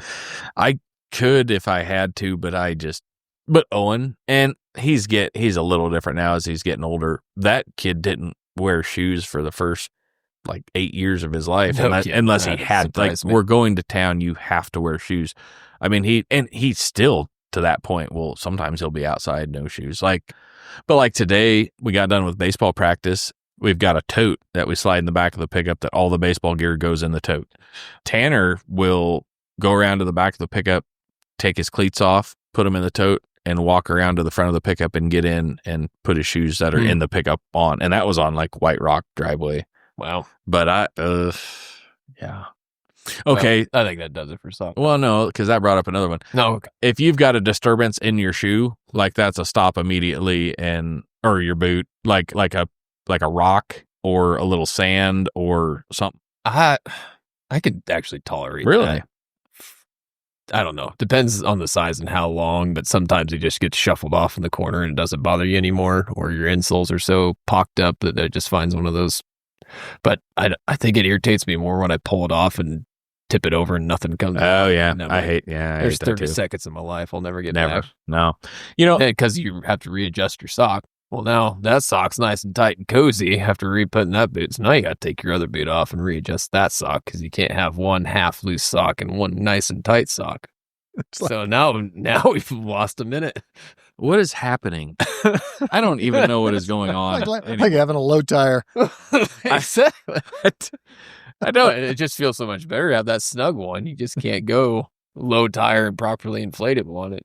I have so many questions now. Okay, so okay. Oh, all right. The relationship between us three is just deteriorating so fast after BS&B. No, hang on now. All right, so I got another question. Do you line dry any clothes anymore? Oh, no, here we go. Okay. Should, but we don't. Well, okay, so that's where we are. Should, but we don't. Yeah, I do. My clothes. You do. Molly won't do hers or the boys, but I'll line dry my own. She is a smart woman. Well, she is. Yeah, couldn't refute that. Just too scared to It's say not anything wise. otherwise. It's not wise. No. Here's where I'm going with it. Okay, I'm like Steve. We probably should. We don't. I can tolerate almost all line dried clothes. I'm fine with basically all of it. I cannot, and I mean cannot, stand a line dried towel. Oh yeah. Like, you're going to take a shower, you grab a towel, it's been lined. You had just as well towel off with emery cloth. That is the most. You could shine a rusty bearing with that. It is the most miserable experience ever. If you cannot put that in the dryer, then just Sorry, you drip you have dry. dainty skin. Hey, I'm just saying. Like, I don't need 80 grit to get the water off. Okay, Like, I'll actually fight you on this. Do you reuse towels more than one? I do. So What's the difference? So like a dryer dried towel, let's say it lasted 2 nights. Yep. You line dry a towel, that first stiff one, like it takes a drying just to get it back to what a dryer dried towel was. It's like you gain a day on those. So you dry yourself with a line dried towel. Now it's just back to normal dry. I will give you partial credit because I do understand what you're saying, but I don't know if I'm obviously old. I think I'm as old as you two added together. I don't think and I'm certainly cheap. I swear, economical, efficient, frugal, if you will. I think I can get a week and a half out of a towel. Nice. Well, okay, so that's what I was going to ask. Okay, here we go. Without being gross, but yeah, and that's an everyday. You take a shower every day. Yeah. So where's they get like that emery cloth. So when do you decide? When do you decide to ditch one? When it goes from like 120 grit to 40. Yeah, that's so it just gets rough. Yeah. Oh, how long do you run a towel? So I'm trying to get better about it. get better like run it longer or get better like don't run it as long? Because that's you can answer that either way. It's a fair point. Not run it as long. All right. So it used to be I'd kind of run it until I started getting an odor to it. Yep, that's or what when you started drying and it was already half damp. Oh yeah.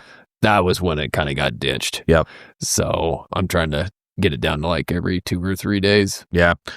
Would it be fair to say sometimes I swap towels when I can't remember the last time when the towel that got, too. But too. All right, so here's part of it. It depends how well I get it hung up, right? Like if you do an extraordinarily good job getting it hung up, but that day where like you're in a hurry and I throw it on the hook and it doesn't get kind of fanned out, and then the next day you go and you use it and you're like, ooh, yeah, it's time for a new one.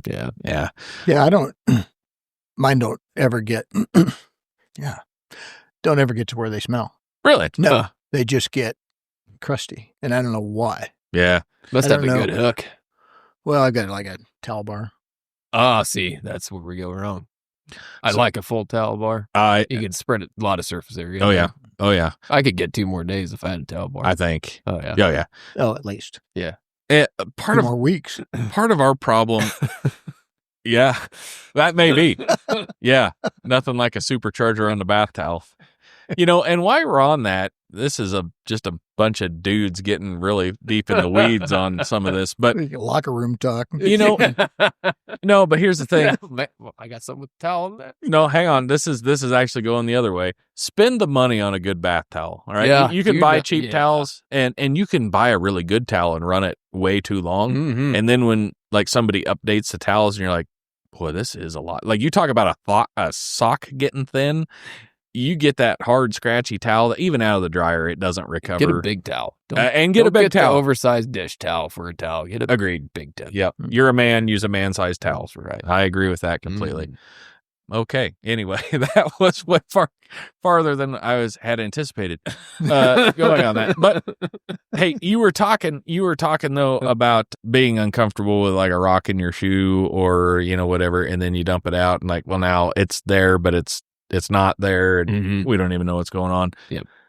Have you ever had a tick that was like inside the pant leg of your jeans? And he was in the right spot. You couldn't shake him out the bottom and you couldn't get him from the top. But so you do that, you put your finger on it so he doesn't continue to move, and then go to the bathroom and have to get, get the tick. Get rid of the tick, right? But after that, the rest of the day, you swear you feel a tick crawling. And you usually don't. But okay. They're all over. Oh, I hate that. Yeah. Nah, I have no use for that. I do love pulling a tick out of myself, though. Really? Yeah. I've never had a tick attached to me. No kidding. Nope, never. Had them walk on me, but never attached. I'm starting to see a bit of a... Your towels don't stink and you don't get ticks. I don't know. I'm trying to figure it out. More questions and answers here. Well, right. What else? Like it could be with it. My wife changes my towel out. I could. That could be. She is secretly swapping towels. Yeah. I wonder if that's what's happening. It could be. Who knows? Oh, that's fine. I mean, she's good. Yeah, that's fantastic. I, at the exact moment, I choose to believe that's what's happening. She also makes really good breakfast burritos. Does she? I think so. Didn't she make us a bunch? She did. When we went, where was it? Like Rock Valley, I think, is maybe where she sent those. Or Bowling Green. I can't remember now. Yeah, or maybe both. Yeah. We should go somewhere just so she'll make us breakfast burritos. Yeah, we could. Polly, if you're listening, we'd be glad to leave for a while if we could just get a cooler full of breakfast burritos. That's all it cost. that is all it would take. Breakfast burrito, they go away. Absolutely. Yeah. She's like, there'll be 4 dozen cooler tomorrow morning. So are we going somewhere this summer or what's going on? We should go to Rock Valley. We should go to Rock Valley? All right. I'm fine with that. We should see if Jared wants to go sometime. Yeah. Never been to a tractor pull. Oh. See, relationship continues to grow. I have pulled with a tractor. Does that count? So you felt the rush. Yeah, A range, A1 pulling. Woo. I know you well enough to know that you would enjoy it. We need to get you to one. We probably need to get Cole and Elliot to one as well. Oh man, Elliot would be all for it. Oh yeah, we need to do something to make that happen. Steve and I, we have had big plans for a long time about, building a tractor, which will probably never really happen because neither one of us have spare time or spare money. Right. But if we did, it would be good. It would be, and Ackerley Diesel would be all over that. Yeah. But we've went to quite a few and done a little traveling to go to some, and it's kind of that same old, like, the pull is fantastic, but sometimes it's just a trip, but it's not as much fun to just like, we should drive to Ohio and turn around and drive back. Like, that doesn't sound great, but hey, we should go to Bowling Green, to the granddaddy of all tractor pulls, and that is fantastic. However, if you are listening in the state of Illinois, I think, was where we ran down those toll roads. Yeah. And we paid to drive on this. They should have paid us to drive on this road. And then through Iowa, Illinois, you stopped complaining about Nebraska I-80 for a couple years. Oh, yeah. And like I said, we paid a ridiculous amount of money in tolls because we were pulling the camper. Yeah. It was basically, we paid the same amount as the semis did. We did. We picked up another guy, so there was several of us going. Particular campers it's a triple axle, so I mean, we were, and you pay by the axle. Yeah. And they were the most miserable road. You could not find a more miserable road. It was actually something about that. Actually broke a shackle on that trip. Yeah. I mean, it was just ridiculous. So anyway, but it was still a good trip. Oh, it was. If you have never been to Bowling Green, highly suggest you go.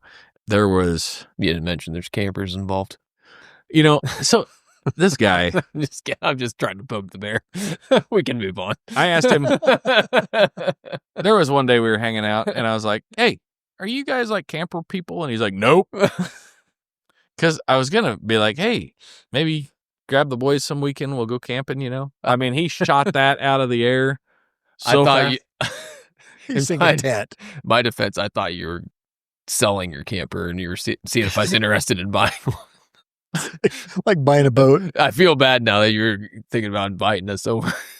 Because I probably would have gone and did that. Yeah, well, I'm not going to invite you now because I know how you feel about it. Because Erin was just she died laughing right away. I'm like, no, I don't want to own a camper. And you're like, oh, we're going to go camping. I'm like, oh. Boy, that was a quick response. Which it really didn't hurt my feelings, but I like bringing it up anyway. But yeah, so we went out to Bowling Green. They got like, 4 or 5 sessions? I can't even remember now. Thursday night, 5. 2 on Friday, 2 on Saturday. And they might have changed some of that scheduling, I think. Now, I think it's still the same. I don't know that it is. I think maybe they went to 6. I can't remember. Or maybe they moved the Thursday one to Sunday. Anyway, it doesn't matter. But we went out there and went camping, and that was a hoot. I'd like to make it to Tomah, Wisconsin sometime. I'd like to go to that one. And we were talking about where were we going to go? Maybe Hamburg, Iowa, or Farley, Iowa, because I think the NTPA boys are out there at Farley, maybe. And Storm Lake? No, that's Storm Lake. Yeah, I don't remember now. It's not far from Rock Valley. It's basically straight east. Yeah. We tend to kind of stay around here. Outlaws run around here, and they do a really good job, put on a good show. Ravenna's 2 days, Wisner's 2 days, 3 sessions or something like that. Anyway, they got some really good shows, but it's fun to go mix it up with the NTPA once in a while. So we might go do something. And then like kind of getting into the drag racing business a little bit. Well, not into the business, but just into the sport itself has been pretty fascinating. So we kind of need to plan. Ackerley Diesel and gas. Yeah. Ackerley Diesel and gas. And methanol. Yeah. Hey, this is just a fair warning to the fire punk guys. We're coming for you. So, yeah, diesel call out, however that works. Yeah, Gail Banks, we're coming after you. So, but we need to make it out. We need to at least get to Kearney and watch some door slammers or something a little bit. And we should take you along, and we won't take the camper even. So okay. But anything. Well, the camper has air conditioning. So, well, maybe we'll take the camper. I don't know. We might need to go to counseling before we go anywhere together. All right, fine. Moving on. Something that we can all agree on is this. Oh no, you'll like this. So I mentioned before a little different styles, but Steve is an avid motorcyclist, and he does more of the dirt bike stuff. But Jared and I have both done a little dirt bike stuff. We've got some road bikes that we keep threatening to ride together, but we can't seem to make it happen. Mostly because, well, as you've seen, it's been however long till we finally got together to do a podcast, let alone have time to go take the bikes out. And but every nice day is windy. Oh, yeah. Well, I texted you a couple Sundays ago and saying about taking the bike out. And I'd have thought about if it worked out, I was going to see if you wanted to go for a ride then. And I finally decided this is 80 mile an hour wind, and it is not fun to ride in. No. And I mean, you can, but if you're riding for fun, it ain't that much fun. Steve, what are you riding right now? Nothing. Okay. Chair. All right. There we go. Well, it is it's a 5-wheel model. Well, 10-wheel because there's 2 wheels on each leg. It's a good chair. Yeah.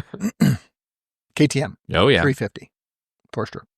Which is all stock. No. But probably don't want there may be competition listening. Don't want to give away all your secrets. Yeah, all my secrets. Yeah. Somebody worried about an upper 50-year-old man beating him, I'm sure. Well, they should be. Big bore kit and everything. So when are you going riding this summer? Well, we thought about going to a race that we went to last spring. Yeah. It's Memorial Weekend, but we're not going to go. Not going to work out. Nah. Yeah. So I don't know. There's a bunch of guys I ride with that go out to Colorado every year for like a week. Oh, yeah. And I've been out there a few times. So I just go for a couple days and I want to do that. Show them who's boss and then come home. No, they show me who's boss. So they let me come along. Yeah. Yeah. Well, I mean, that's fair enough. I know that my youngest is into riding dirt bikes. We actually come up to your place one day and we're kind of piddling around. And I was pretty reserved because you had another KTM. Is that one a 350 also? It's 300. 300. Yeah. And so you're letting me ride that. And I wasn't in the mood to tear up your equipment that day. So I was being a little careful. But the boy was kind of complaining about not being real fun to ride by himself, which totally understand that. Back in the day, my father-in-law, he rode motocross back many years ago. He was always a Kawasaki guy. And so I don't know, we were looking at a couple different bikes or whatever. Well, we ran across, it's a Kawasaki, very, very similar style to what Jeff used to ride. And so there was some sentimental value there, and it run pretty good. So we kind of piddled around with it, decided we liked it, so we bought it. The downside is, for those of you that know me in person, you'll appreciate this. For those of you that don't, I'm not exactly petite. So we bought a Kawasaki. It's a 125 KE 2-stroke, been bored out a little bit. It'll be a real hoot for Owen. Probably be great for Aaron to ride. I use it up pretty good, but it is snappy enough. It's still kind of fun. We've got the gulch behind the house. We kind of got a little makeshift motocross course down there, and it's a lot of fun. And we can get after it. We got this one hill climb section where I've got to have a pretty good head of steam or I use up all the ponies. So, but that's kind of fun. But I've gotten a lot more daring lately too, just because. So I might have to come up and show that other bike what's going on. Come on up.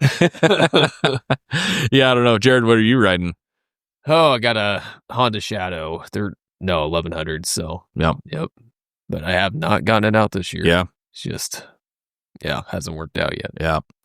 I got the Yamaha V-Star 1100. I actually have had it out. Got it out. I think I've ridden it twice now, but I had really good intentions of being out and about quite a bit by now, and it has not worked for me. Mm-hmm. So I don't know, but we keep talking and we need to get that put together sometime. Yep. Or maybe you just need to come up to Steve's and we'll all ride dirt bikes. Hey, I'll try. Yeah. That'd be fun. I don't know.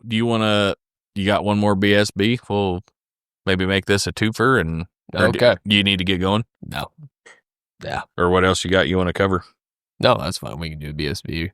Don't matter. What else you got, Steve? Anything? Nope. Or that you want to talk about or not talk about?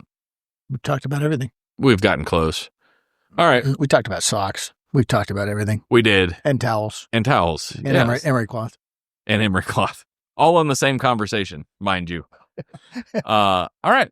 Well, let's this will be a twofer, Ben. You're getting your money's worth today. Hey, if you guys are still riding along with us, thank you. Actually, you know what? Write the show. We haven't done this in a while, but we like hearing from you guys. We do get some pretty good feedback occasionally about different BSBs or what we should talk more about or what we should talk less about. BSB ideas. Yeah, right. I think people are gonna be illuminated. I think they will. Yeah, I agree. Yeah. Hit us up. Let us know, if you made it to the end, how many sittings it took to get here. And hey, Ben, we're just charging you just one fee for this. This is so good for you at Fits at Ag Works down there in eastern Nebraska, really anywhere east of Highway 81, or if you're in a field and you can see Highway 81 from it, even if you're a little bit west, we'll let that go. You can still call him up. Or I don't know how that works with Ag Leader. Maybe you better check local listings. So anyway, look him up, Ben Fitzwater, Fits at Ag Works, and we appreciate BSB. Jared, what do you got? So I think we're kind of all interested in motors here. So I got one about kind of the pickup motors here. So BSB 7.3 liter Power Stroke turboed version, not the IDI. Oh yeah, yep. 24 valve Cummins. Oh yeah. And since I can't really think of another diesel pickup engine that is kind of as favored as those two, we're gonna go. You're gonna have to help me out here. Is it a 460 Chevy gas engine? Oh, that was a real popular one. Like a 454 was pretty popular. Yeah. But honestly, like the Chevy Duramaxes were.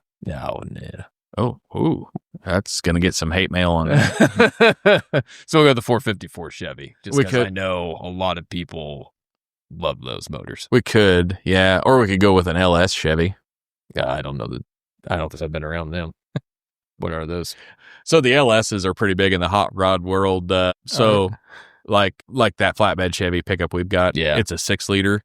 It's an LS. They're pretty well bulletproof. A lot of guys are running them now. I don't even know what all configurations you can get them in. 6.0s are pretty popular LS. Yeah, so. 5.3, 4.8, yeah, 6.2. Yeah, guys are LS swapping everything right now. So it's the modern day 350. Yeah, but like if the small block Chevy was great, the LS is greater, off the charts. Yeah, pretty much. Yeah, Moses brought it down off the mountain. So I guess whatever you guys want to go with. You Chevy people. It's getting burned to the ground anyway. Oh man. Oh, so much hatred. Oh no, it's your BSB. You tell me which one I got to pick from. No, let's make it competitive so you pick your better Chevy motor. Just so I can burn it to the ground. I already know who's going to win. Okay. Let's go for it. Okay.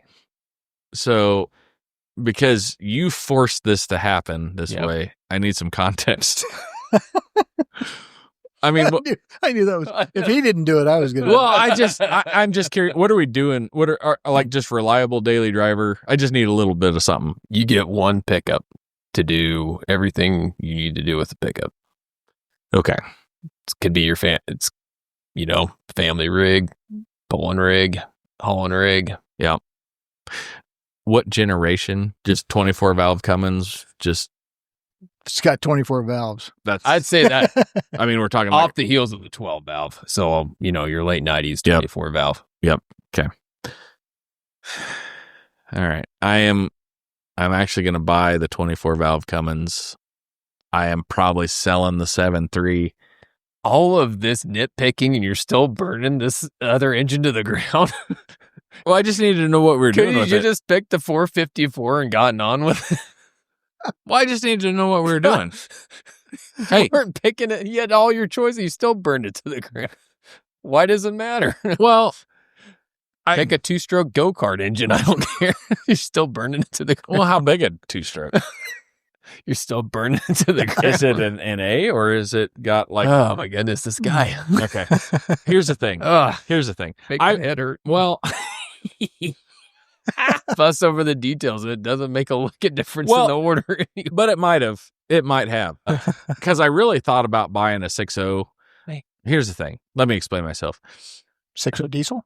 No. Oh, no. Even Ford guys don't buy those. No. Bulletproof them. They're actually pretty good. Yeah, but if they were pretty good, you wouldn't have to. Well, that's true. Yeah, I said it.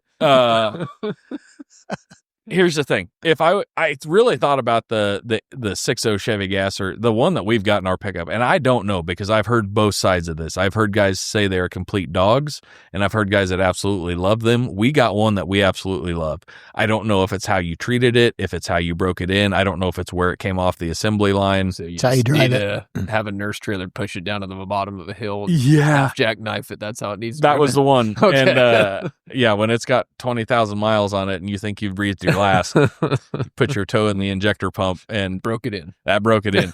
So I really thought about going that way. At the end of the day, I still like a diesel pickup though. Yeah. And so ultimately, I like the 24 valve Cummins. My brother still has one that he bought way back in the day. It was one of those came right off the heels of the 12 valve. Been a fantastic pickup for him. I really love, so I'm buying that. I'm selling the 7.3. I had a 7.3. I really liked it. Like, it was phenomenal.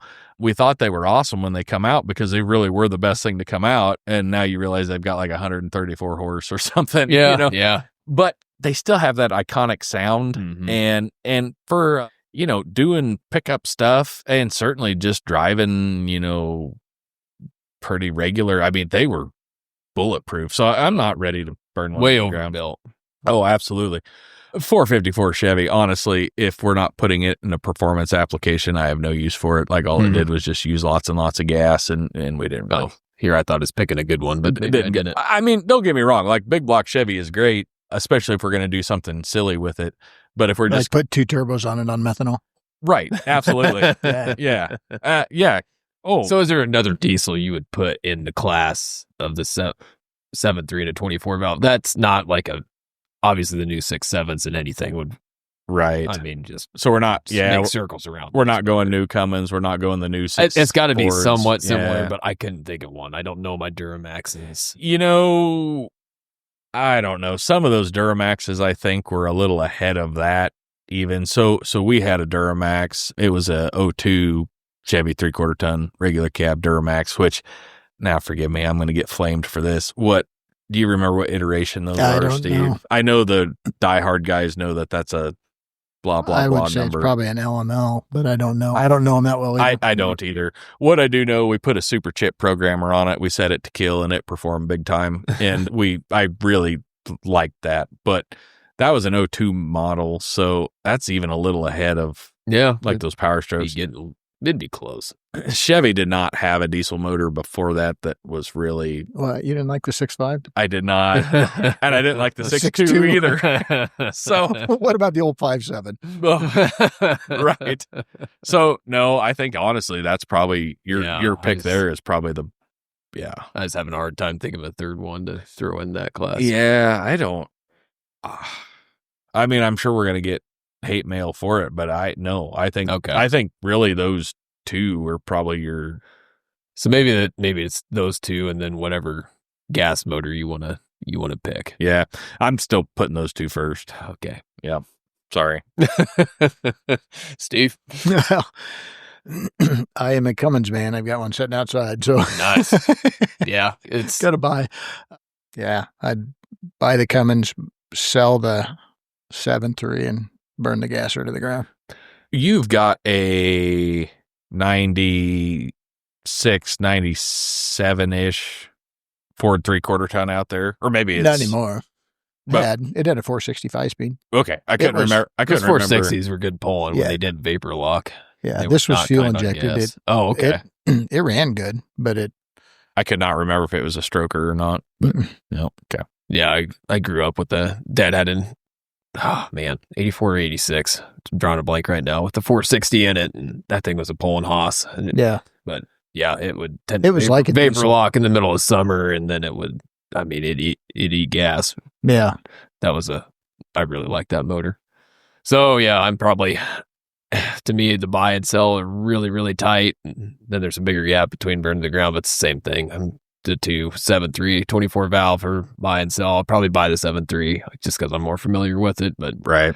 yeah, they're way overbuilt, but they're good on fuel mileage, and the pickup I have, I think, has a higher gear ratio, so it pulls really good even today. So I really like that thing. It's been super reliable. I mean, so yeah, that's kind of what I'm going to go with. Yeah. I didn't necessarily mean to make it unnecessarily difficult, but I will say, like, everything being equal, my preference is still a diesel pickup. Yeah. I mean, and I'm not bashing on gas pickups. Like we have that flatbed Chevy. It has pulled anything I've ever hooked to it. Like I don't have a problem with it. And I know maintenance is higher on the diesels, but in theory, maybe they should be more long-lived as well. Although I will say, that Chevy, we have put it through its paces. It's got almost 200,000 on it. Knock on wood, it's done really well for us, and they are not easy miles.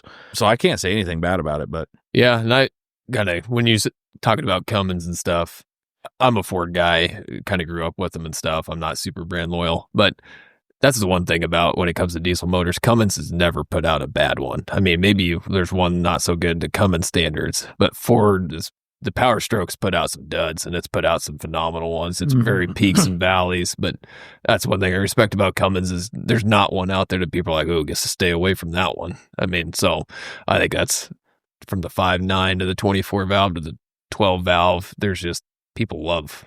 Yeah. There's always they've always been pretty good. What, maybe some of the, what they call them, like the EcoBoost or whatever. Yeah. Oh, the Pentastar. Yeah. But those were a little iffy maybe, but I think that wasn't by Cummins. That wasn't Cummins. Yeah. That was. But I think the Nissan Cummins had their issues, didn't they? I think they were pretty solid. Were they? Too. Okay. Yeah. So that doesn't even, I know when we were at Co-op together, there were some of the guys running them 1/2-ton Rams that had something in them. That Echo Diesel. But who built that then? Was that an Isuzu product or something? No, I don't know who built it. Okay. Well, we won't count that then. Maybe we could do semi motors, but I feel like we're pretty aligned on that one, but yeah, we'll save that for another time. Maybe. Yeah, if it's not cat power, it can just that's the thing. Go somewhere else. It's Kitty just, kitty. yeah. I mean, is that unanimous? Everybody around the table? Yeah. Cat power? Okay. Yeah. Anybody that doesn't pick cat is jealous of those who have one. That's a fact. Yeah. I mean, you can have a Caterpillar or you can just have a come along. And does anybody, well, Detroit Diesel's all right. There's other good motors, but yeah, it's just. So back on the pickup side though, so we had a 97 Power Stroke and I really liked it and it pulled well. It eventually got tired, but everything will, right? Yeah. We thought that was a phenomenal pickup. It is amazing as like that technology progresses, how much you realize like for their time. And it is unfair, right? You cannot judge history by today's standards in anything. But you go back at the time when those Power Strokes came out, they were so far just above and beyond. Yeah. And they were, built by International Harvester. So I think those and I'd say both, probably the 12 valve and the 24 valve Cummins kind of launched diesel pickups into where they are today. I mean, it used to be pre-turbo diesel pickups were almost more of a headache than they were worth. Oh, yeah. And I think those motors really turned the tide on diesel engines and pickups. And you can hate on me if you want, but I firmly believe the reason you can still buy a Ram pickup today is because they put a Cummins in it at one point. Like that engine saved that line of pickup. Mm-hmm. They were on their way out. I really believe that. Boy, some of those first gen, like the one Aiden drives. Yeah. And it sounds so good. Oh, they do. And like it looks sharp. Yeah. I mean, I've never ridden in that with him. My guess is it rides like all the other ones, which is miserable, but they look good. But the other thing about the 12 valve Cummins that always fascinates me is how fast they start. I mean, I haven't been around that many, but it's just hit the key and boom, off they go. Running. And, they start so easy. Yeah. Steve and I have talked this before too, just for fun. I would like to put, so we're, Red Tractor fans. I would like to put a 466 in a pickup just because I could. And honestly, I feel like you should probably do it on about that 97 model Ford because, that would be about right. I just think that would be fantastic. Or maybe we'd be really special and go with a 407 just because, it'd be different. But but something like that I think would be really fun. Or go later when Detroit basically put out the 530s. Oh yeah. Right. They're called them Detroits, but I think they're still built by Navistar. I think so. Yeah. That'd be fun. Yeah. But I also think kind of with the Duramaxes, the Allison transmissions, what kind of makes some of those motors. But if you could put a Cummins with an Allison behind it, that would be a phenomenal pickup. Yeah, I think that'd be fun. That would be. You can actually put an Allison. Can you do that? Yep. They're ATS out of Colorado. No kidding. Yep. When's yours coming? Yeah. It's not. That's disappointing. Yeah. Well, Fire, expensive. fire ringed and everything, and now you're not going to put a big transmission behind it. Well, I did my own transmission. Oh, is that It's part big of enough. Oh, okay. All right. If your transmission's big enough, maybe your turbo's just too small. You know, I just need another one that's bigger. Oh, yeah. I can get behind that. So then I've got both. Yeah. Or just an easy button. Horsepower in a bottle. Horsepower in a bottle. You know, you were talking about any other gas motor you'd put in there, though. This is what I don't. Shame on me for not knowing much about it, but the 7.3 Ford gas, I have heard that thing, like, they're starting to supercharge some of them, or not starting. They've probably been doing it for a while. Those turn into flat monsters. No, I believe it. And man, I think that would be fun. Like if we had fun money to burn, I'd be building one of those. If it wasn't pulling the camper, how much I like the exhaust brake, my next pickup would probably be a Ford with that 7.3 gas. Yeah. Yeah.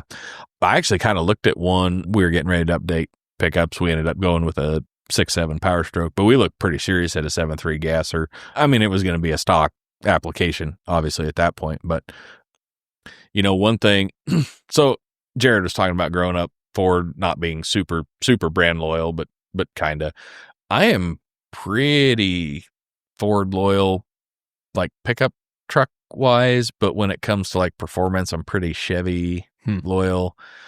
And I grew up on good deals, so I'll take about anything. I'm not going to fight you over most of that stuff. What I will, the Fox body Mustang was the most miserable looking vehicle that Ford ever built. Really? Yeah, oh yeah, I hate them. You can take that to the bank. What I think would be fun, though, is get one of those, build a monster 7.3, and get it tucked away in there, and then I think that would be a riot. Because nobody's expecting that. I did not like how they were styled. 80s and 90s was kind of a dark era for sports cars. For quote, muscle cars, end quote. Because, okay, and before you go getting all hurt about it, I will also tell you, I was not a big fan of that same, like the mid to late 90s Camaros either. I did not really like how they were styled. So I'm an equal opportunity hater when it comes to that. But, all right, what were you going to say? So you said, wait, go back to what'd you say about the Fox body Mustang? The ugliest vehicle that Ford ever built, or the ugliest vehicle built? No, Ford. Ford ever built. Say, no. You like Pacers? No. No. There's a lot of ugly stuff. I think that's the worst Ford. I don't know. They probably made some other stuff that was worse, but I can't think of anything. They were pretty ugly. Apparently don't remember the Maverick. I was going to say, I was thinking like, the avocado green Maverick. That was probably up there. And I suppose the Pinto was not great. Yeah. Oh, all right. Okay, fine. It was easily the most ugly Mustang. Like a 5.0 Mustang. Like, but isn't it interesting, like the worst looking cars coincided with the best looking pickups? That is kind of interesting. Like your 80s and 90s pickups are kind of the gold standard of body style for pickups, I think. Yep. I think. Yeah. I don't know. I'd even go back to 1970. I'd take everything from 70 to like 90. Pre-mid 2000s pickups, hard to find a bad one. Yeah. Yeah. No, I kind of agree with that. I just wish I had more disposable income. Don't we all? But if we had it, it would be disposed of. It would. That is a fact. Probably not on stuff like we're talking about. Yeah. Right. Yeah. Okay, kids, let's go to Disney World. Okay. Yeah. No, we'd have to explain why we couldn't go to Disney World. Swap a 7.3 motor into a Fox body Mustang. Yeah. Which is absolutely what we would do. You want roller coasters or a sweet, ugly car? Yeah. Because here's the deal. And there is a little method to that logic. Everybody has seen of course that car is hot, right? It looks good. It sounds good. It runs good. It's the whole package, and you sort of expect it. The one thing that I have learned is the ones that you don't expect that run really good are the ones that are just, and it is that desire to look a little rough and run really well. Because what did your dad always used to say? It wasn't my dad, it was my uncle. Oh, your uncle. All right. Yeah. If it don't run, chrome it. There you go. I So like that. they have the Sand Hills Open Road Challenge. Steve and I went to the shootout a couple years up there, and that's a half-mile shootout. Both. They do a half mile and a mile. Half mile and a mile. The one year we went up there, and I can't remember, did that guy, it was a, Oh, was that the light blue Firebird? yes, the light blue 84? fire. Yes, it was an 84 light blue Firebird. I mean, it just looked like it rolled out of Yeah. just some guy found it. Stock wheels. Oh, yeah.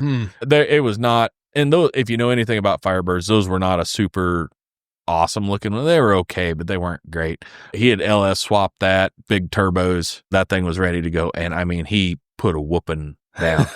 I can't remember. Did he win the half mile and the mile? He just won the half mile. Just I the think half he ran mile. the mile. Okay. 185 or 6.5 mile. Yeah, in a half mile.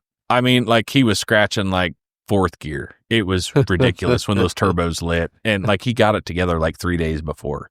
Like I don't think he had Goodness.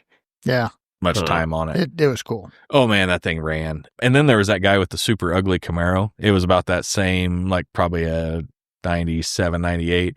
He had LS swapped that. He had like the 88 millimeter Deere turbo on that thing. You remember that guy? Just side pipe, like hacked a hole in the fender and just dumped her out. And that thing, and I can't remember if that was the same year or if that was the next year. Yeah, didn't he say he got turbo off a Deere combine Yeah, or something? yep. It was like an 88 millimeter turbo off a Deere combine. And, Whatever works. but that thing ran pretty good too. So it's just something about that being fast, looking ugly. See, Out that of Jeep's clothing. Yeah, oh yeah. yeah. I like that. That's where, I like to do things different than everybody else. So I think we should find an AMC Pacer Ooh. and slap a twin turbo LS in it and go have Can some it fun. handle it? Hmm? Can it handle it? Oh, yeah, sure. We could build it to handle. Yeah. Yeah, I guess. But now It'd everybody's be a little short wheelbase, be a little bit of a handful, but But see, everybody's swapping LSs, so we got to put a 7.3 Ford in it. okay. Well, That's whatever. not going to win you any half miles. Or are you talking? Actually, the new. Yeah, the gas. The gas or- Yeah, yeah, it's like, yeah. the diesel ain't winning you. I've tried. Everything's going to Coyote now. Ford's new. Oh yeah. Their little 5-liter V8. Yeah. But that thing's pretty impressive, too. Yeah. Yeah. What's Dodge on now? Because last I knew it was like the Hellcat Red Eye or something. Yeah, they still have the Hemis. And Yeah, I didn't know if they were another generation above that or. no. What I've learned over there now, mad props to those folks.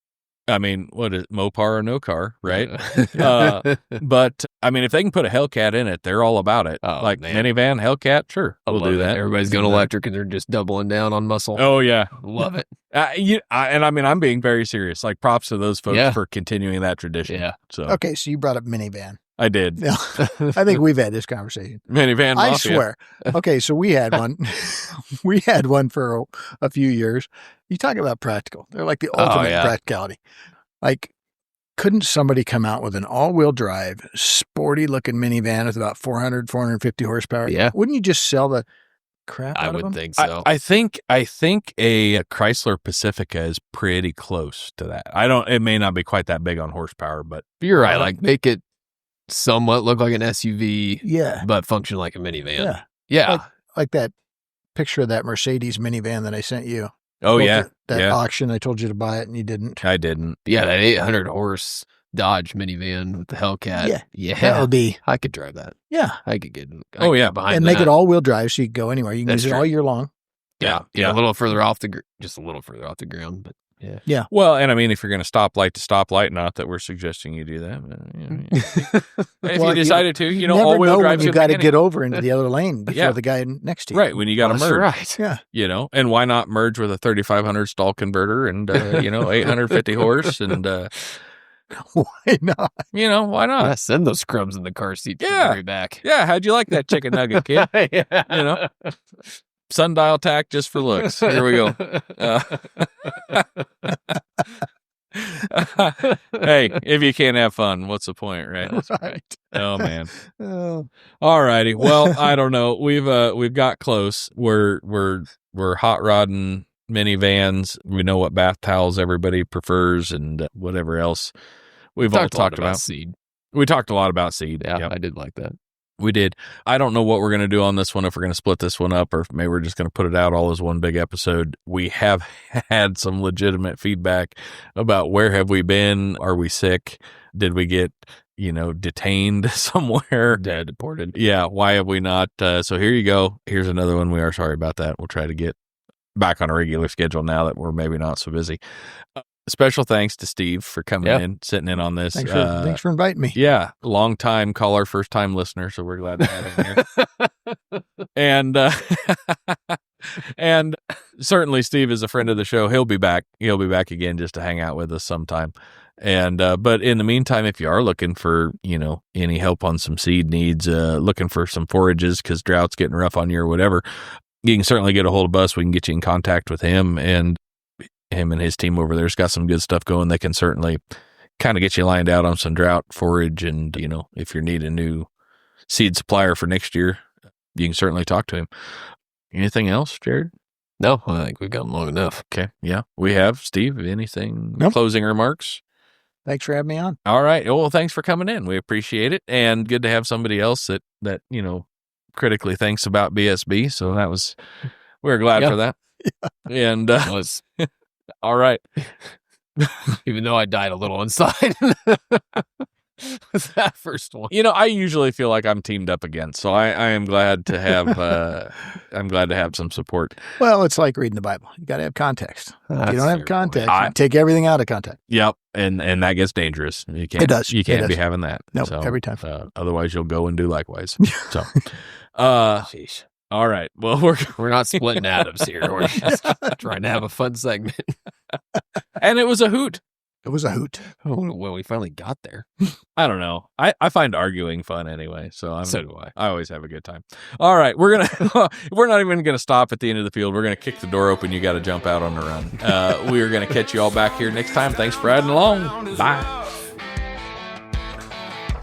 Farmer's Tan Podcast got me feeling tough.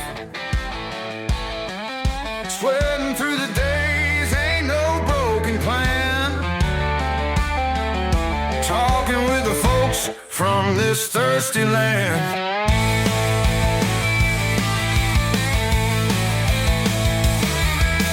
Early mornings and the late night drives. Living off the land, how we feel alive. Stories of the crops and the toil we face. Farmer's Tan Podcast brings us